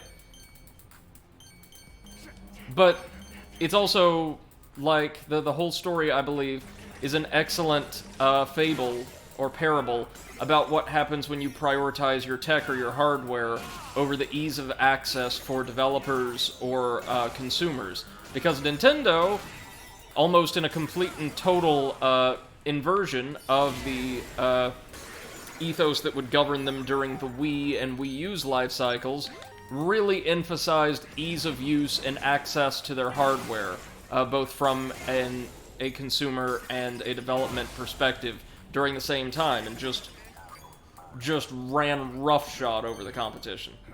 Bunny says, I was just planning to pop in, pop out. Oh no, that's fine. Just happy you enjoyed yourself. And MC says Sega was high-tech, and that's why the PS Vita died. Yep. You can't make something that only a handful of people in your own, internal development divisions, not even everybody in the division, or all the teams in the division, a handful of them actually know how to use. That isn't sustainable. Bunny says, I often watch 20 to 40 Sunshine streams and videos per day on average? Oh my lord. That is a lot. But again, as long as you're having fun, no big deal.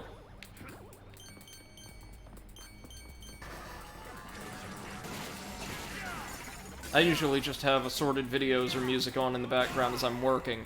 Which, yay! This weekend I'm going to be grading papers for the first time in ages, and honestly really looking forward to it. You know, it's amazing. We're working exclusively in an online format, and based on what I've read so far, the group of students who have unfortunately been stuck with me as their instructor this semester, with me having no idea what I'm doing in this online learning landscape, have written some phenomenal stuff. Hopefully the particular, approach I'm taking to teaching them, like, good academic writing for history step by step is going to continue to produce good results.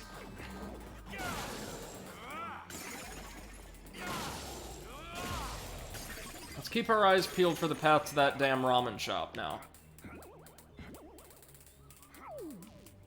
It wasn't there.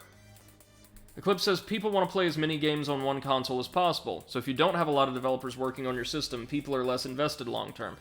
Absolutely right. That's, by and large, what hampered, come on, Donut, there you go. What hampered the PS3 early on was it was so difficult to design games for it, or port titles to it that weren't explicitly made for the PS3. This was an issue that got fixed later on, or a lot of developers learned to work around, but it really hampered sales and, market value early on.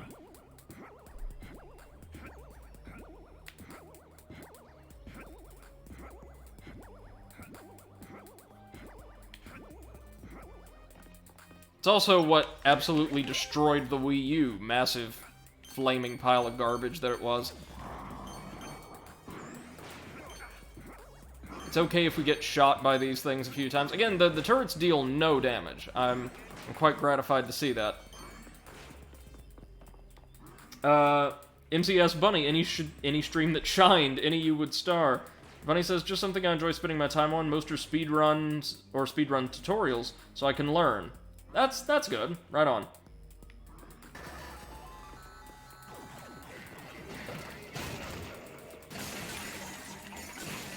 There we are.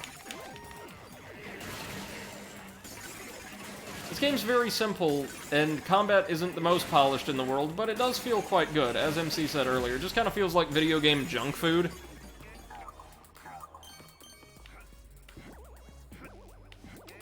Something with a sufficiently interesting world and characters and kind of mindless, punchy gameplay that you can really lose yourself in.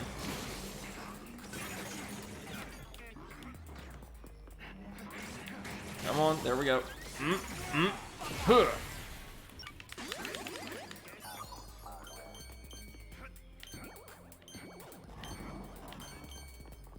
Whoa, whoa, whoa, whoa, what's this? Oh no, this is the side path. That does not lead to my ramen shop, but instead to an Azteca stone.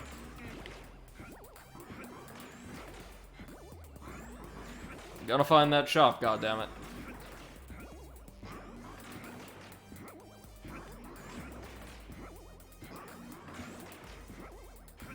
But no, so for our schedule in the foreseeable future, I'm thinking,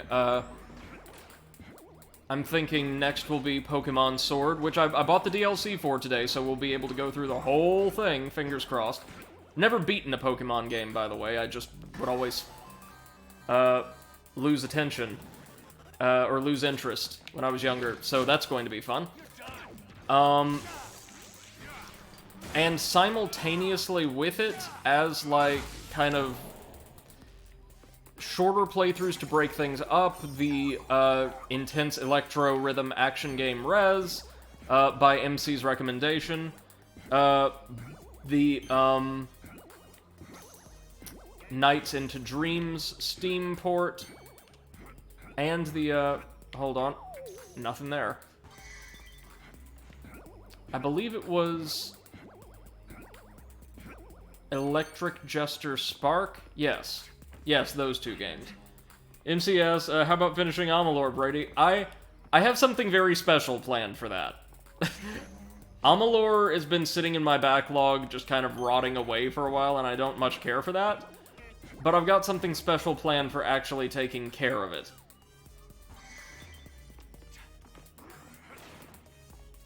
I think it's going to be a lot of fun for you guys, probably not a lot of fun for me.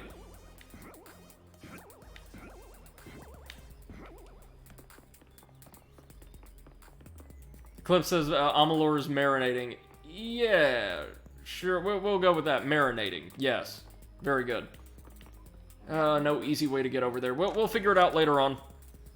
We will have to come back here for Gene, so it's okay if I miss one ramen shop. I don't like the idea, I don't like the notion, but I will if it means, like, maintaining a solid pace through the game. MC says, I just imagine Brady grabbing Amalur's physical copy, walking to the trash, and dropping it. No, no, no. Here's what I think I'm gonna do, guys. Tell me what you think of this idea.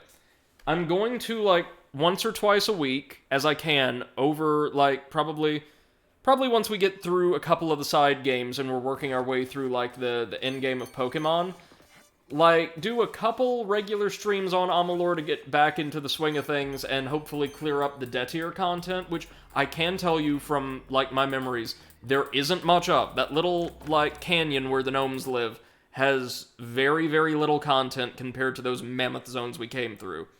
Then, for Cluricon, Alabastra, and the 2 DLC areas, I'm going to try to do as much as I can in our first ever, within reason, of course, there will be limits and exceptions to this, 12 to 15 hour stream on the channel. I'm going to dedicate an entire day, as I can, if I can, like, clear my schedule, to just slogging through as much of the late game and DLC as I possibly can. This is almost certainly going to be a bad idea, but I'm going to do it for you. MC says this is how you let it marinate. Yeah, exactly. And Bunny says, one thing I've learned whilst browsing around is that no matter what, at least one person is playing Sunshine no matter the hour. That makes me happy. Oh, that's probably true for all the Mario games, I would imagine.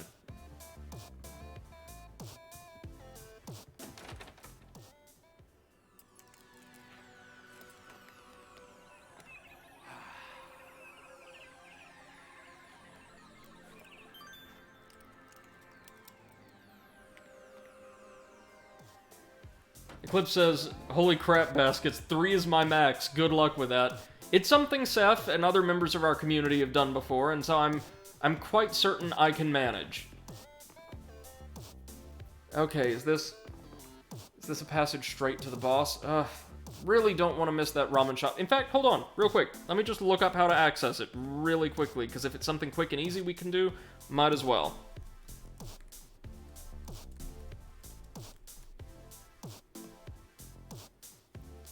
I am, like, such an obsessive perfectionist.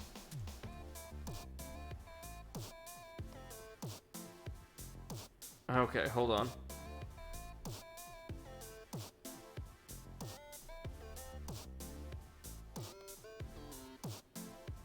Oh, here it is. Yep.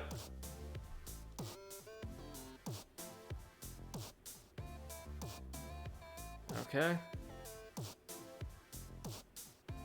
Ah, I see. I see.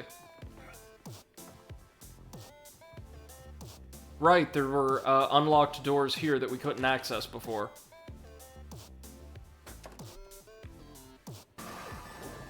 I forgot entirely.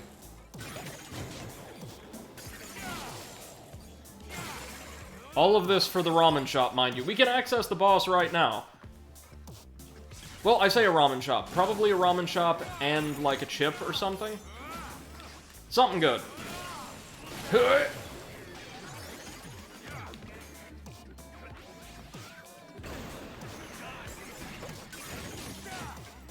Oh, caused a little slowdown there. Always proud when I can do that with my incredible prowess, by which I mean spamming powerful attacks.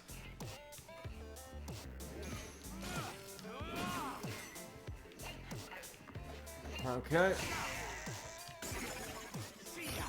Oh, damn it. That's alright. That's alright. The bomb will take care of him. Oh, shoot. We've got a lot of challengers this time, don't we? We threw this one just straight into something. I will check chat again in just a moment. Bear with me. God, those special combos are so good. Oh, and they just keep coming. Wow. Yeah, there's got to be something better than just a ramen shop at the end of this, given what we're having to fight through. These are, I think... Oh, hey! It's Buggy Travis.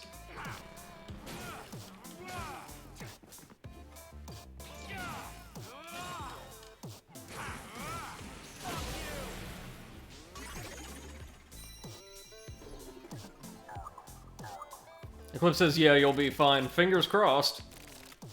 And Bunny says, I can only imagine how irresponsible I'll get with Sunshine streaming when I'm an adult.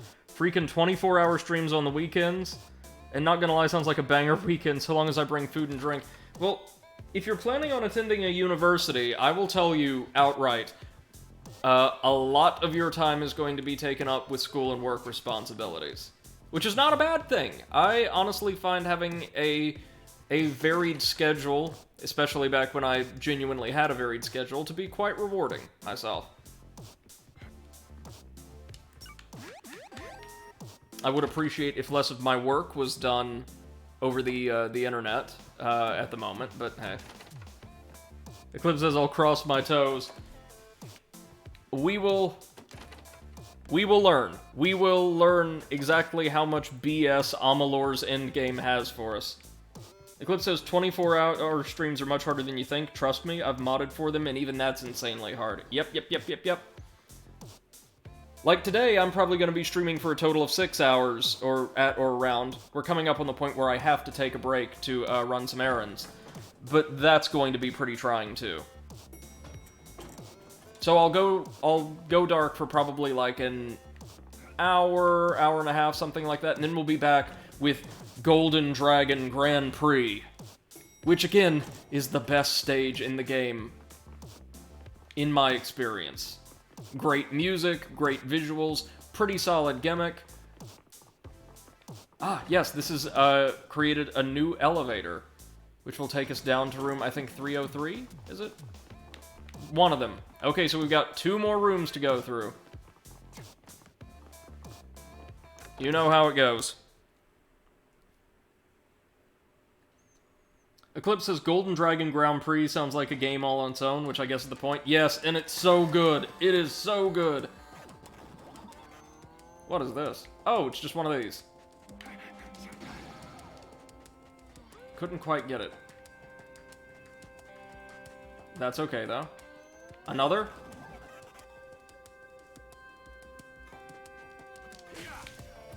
Oh, I'm not getting any of these. That's alright, though. That's alright. We don't need them, really.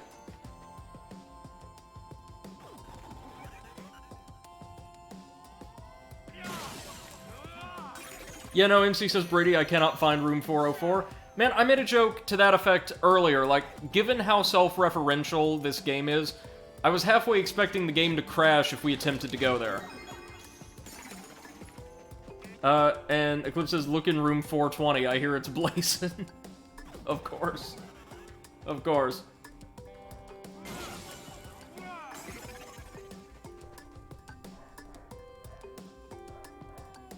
So this is just like an ample opportunity to stock up on lives and LB dollars. Which I will take, of course. Like a lot of them. Oh my god, there's so many of these guys. Eclipse says, wait, don't, that's Viper's room. No one goes in there. No, Viper gladly accepts all new acolytes. He provides them with personal audiences. Because of course.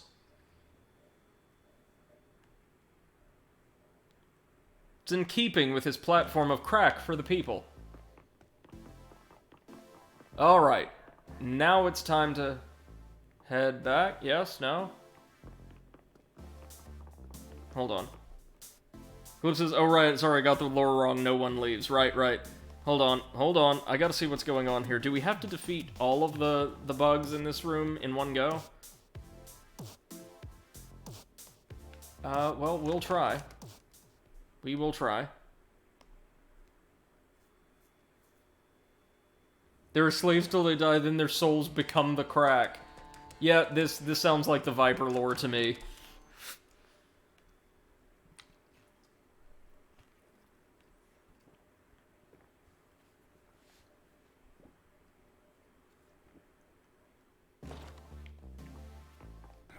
I can imagine Viper having his own series of weapons in a Dark Souls game.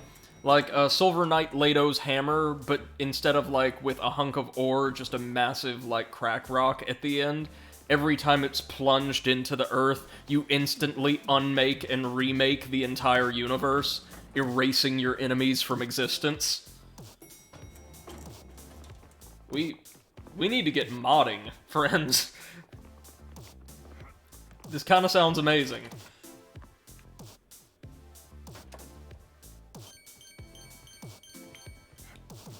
Okay, so there's one more room we've got to clear somewhere to open up 303, and that's where the ramen shop is.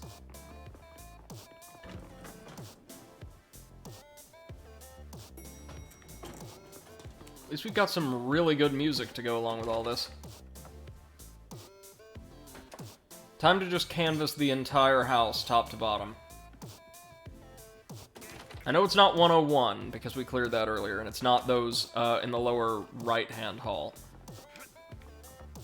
But everywhere else is fair game at this point.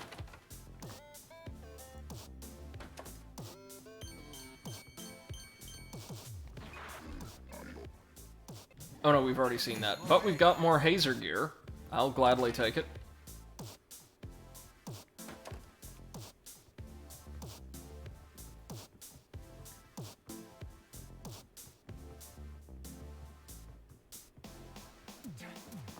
Alright, what about 105? I know I said I believe we cleared these before, but I want to make sure. Yep, that's just where Death and Drive are.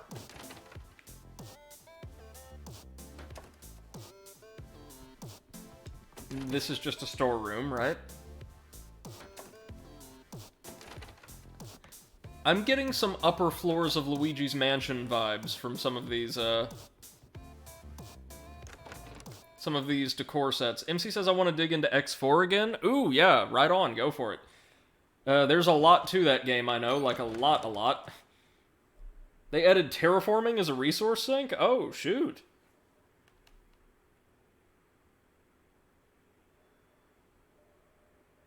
That sounds really cool. Like you can terraform and preside over like your own planet. Sounds like something I would be into.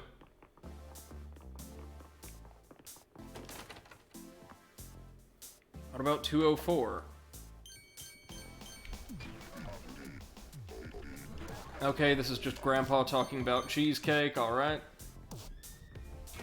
He's got to be a reference of some sort, doesn't he? There's just no way a character that random would be so prominent otherwise.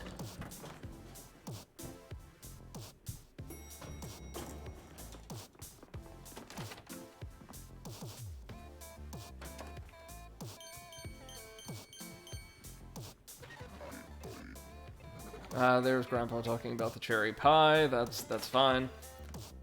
We've already been here.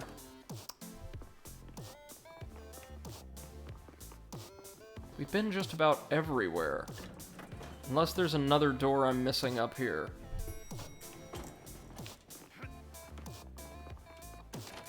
.406, maybe?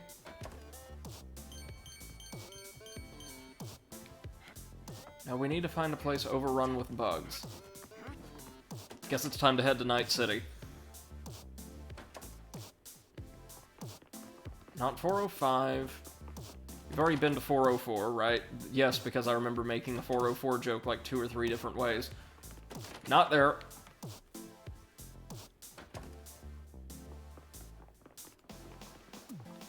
.403, maybe? Is 403 new? Yep, this is it. I was about to say, I don't think... It wasn't sealed off, the door just wasn't there. I don't think. Could be wrong about that.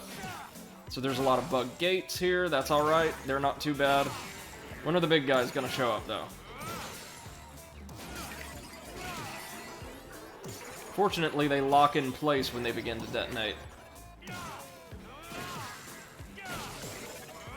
And are far from the most durable. The second attack in our heavy combo will kill them in a single hit. Love how we sent ourselves flying as we finish the other one off. Okay, this will allow us to room 303 and our delicious, delicious bowl of ramen that's been waiting for us, calling our name. Wonder what kind it's gonna be. All of these ramen varieties exhibited in the game have been pretty fancy, right? Again, I'm more of an udon guy, but, like, I would go for any of these. Absolutely.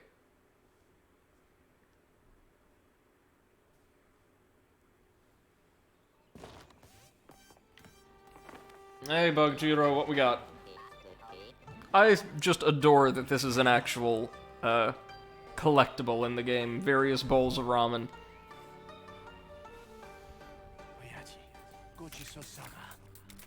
Ooh, Niigata miso. The pure spring water from Niigata complements the umami-rich miso broth. Oh, I've heard of that. Some ramen that uses, like, just straight-up undilute water as an ingredient. Not in the broth, but, like, added to the soup after it's completed. It's really interesting. It also looked very rich, just like the other bowl offered in this stage. Like a nice, deep, like, brown or red soup.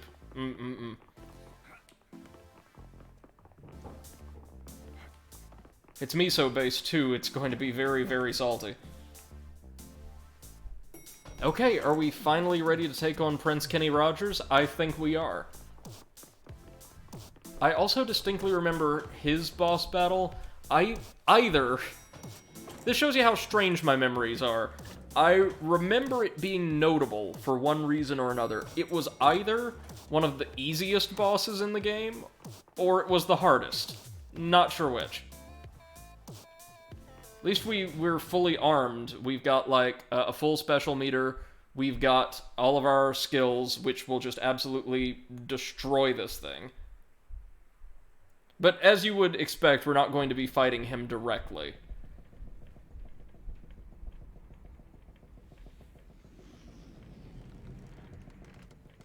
Admittedly, the mech that his father was mated to looks absolutely amazing. Who are you? I'm Travis Touchdown. I'm an assassin who somehow found my way here. You come to kill me? Possibly. Whether you live or die depends on you. Why have I returned? Did you do this? Well, yeah. Guess I did. Why? I was seeking death. I'm tired. So I made it look like a murder. I thought everything out so thoroughly. The same murder 3 or 4 different times, apparently. Well, that murder was solved. By whom? By me. You should have just left it alone, you goddamn fool. MC says, by the way, little prelude for Rez, the ending depends on your skills. Oh, no. Hey now, I just saved your life and you're calling me a goddamn fool? You worthless little punk. This old bastard is already too far gone. Draw your sword. I'll put you down like a dog. Bring it on, Gramps. I'll kill the shit out of you. Dai Tokyo Mugen Sabaku. Dad, it's showtime. Wood suit onward. Oh yeah, so he's riding a mech that was powered by the soul of his father. Because, of course. And she says if you can't reach the real ending, I'll stream that. We'll see, we'll see. So first things first, we have a beautiful looking arena.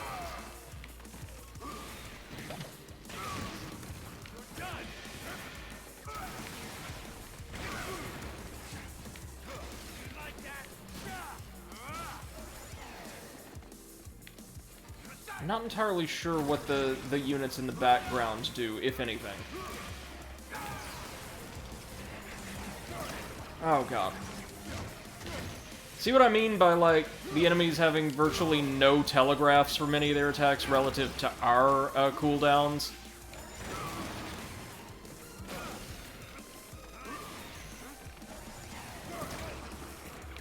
Like, there is no way we can dodge a lot of these. Reliably, anyway.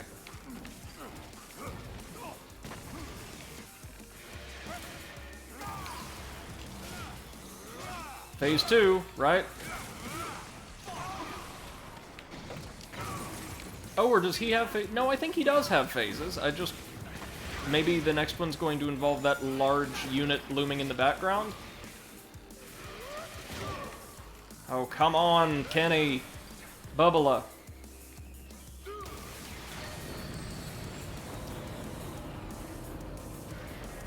Cliff says, in the Iron Giant's just the background. Yeah, I got some Vin Diesel action. I'll get caught up in chat in just a moment. Pardon me. The bombs are a great boon here. Oh, no. Oh, I see. It fires lasers, like zone denial lasers, to lure us into his, field of vision. Oh, well, now it's just us and Kenny. Oh, sir. Thou art screwed. Okay, well that wasn't too bad. MC says, but I'm almost certain you'll do fine. Oh, thank you, I appreciate the confidence. Eclipse says an Iron Giant or a Giant Sentinel from X-Men. Yeah. So it had, like, the red laser highlights I associate with, like, the Sentinels.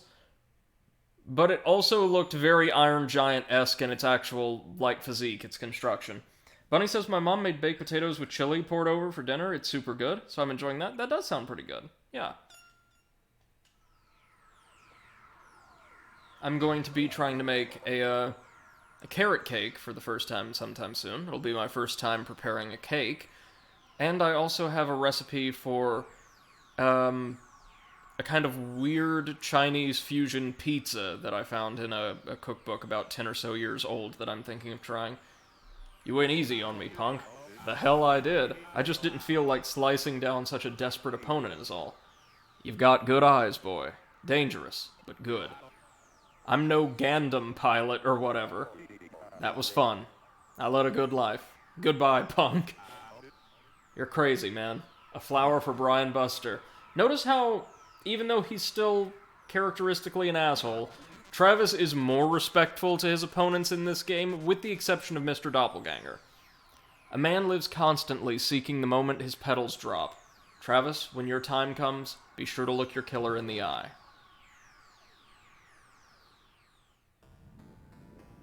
And we get Brian Buster, or more specifically, the mech's signature chip. I love that they're all color-coded to the bosses, too. Strike freedom. Does this allow us to call down the Iron Giant's laser? Eclipse says, the fully circular glowing eyes on a very, very dark background is what gave me the vibes. Oh, I know. I know, same here.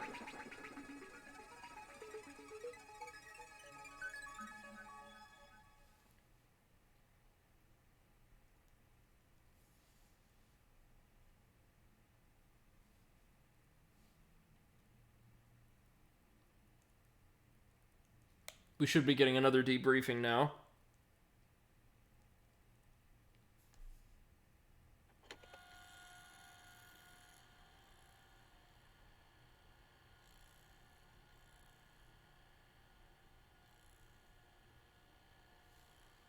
Brian Buster Jr. sought out death.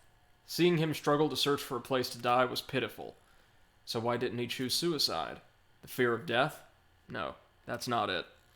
He had no right to die by his own hand. I felt like he realized that dying like a dog was the only way for him to atone. Could I live like he did? Nope. That old dude was a real man. Whatever anyone else may say, he really was a real man. Rest in peace. And Eclipse says, when your time comes, look your killer in the eye, and in this game, come to life and kill him back. Yes. Yes, of course.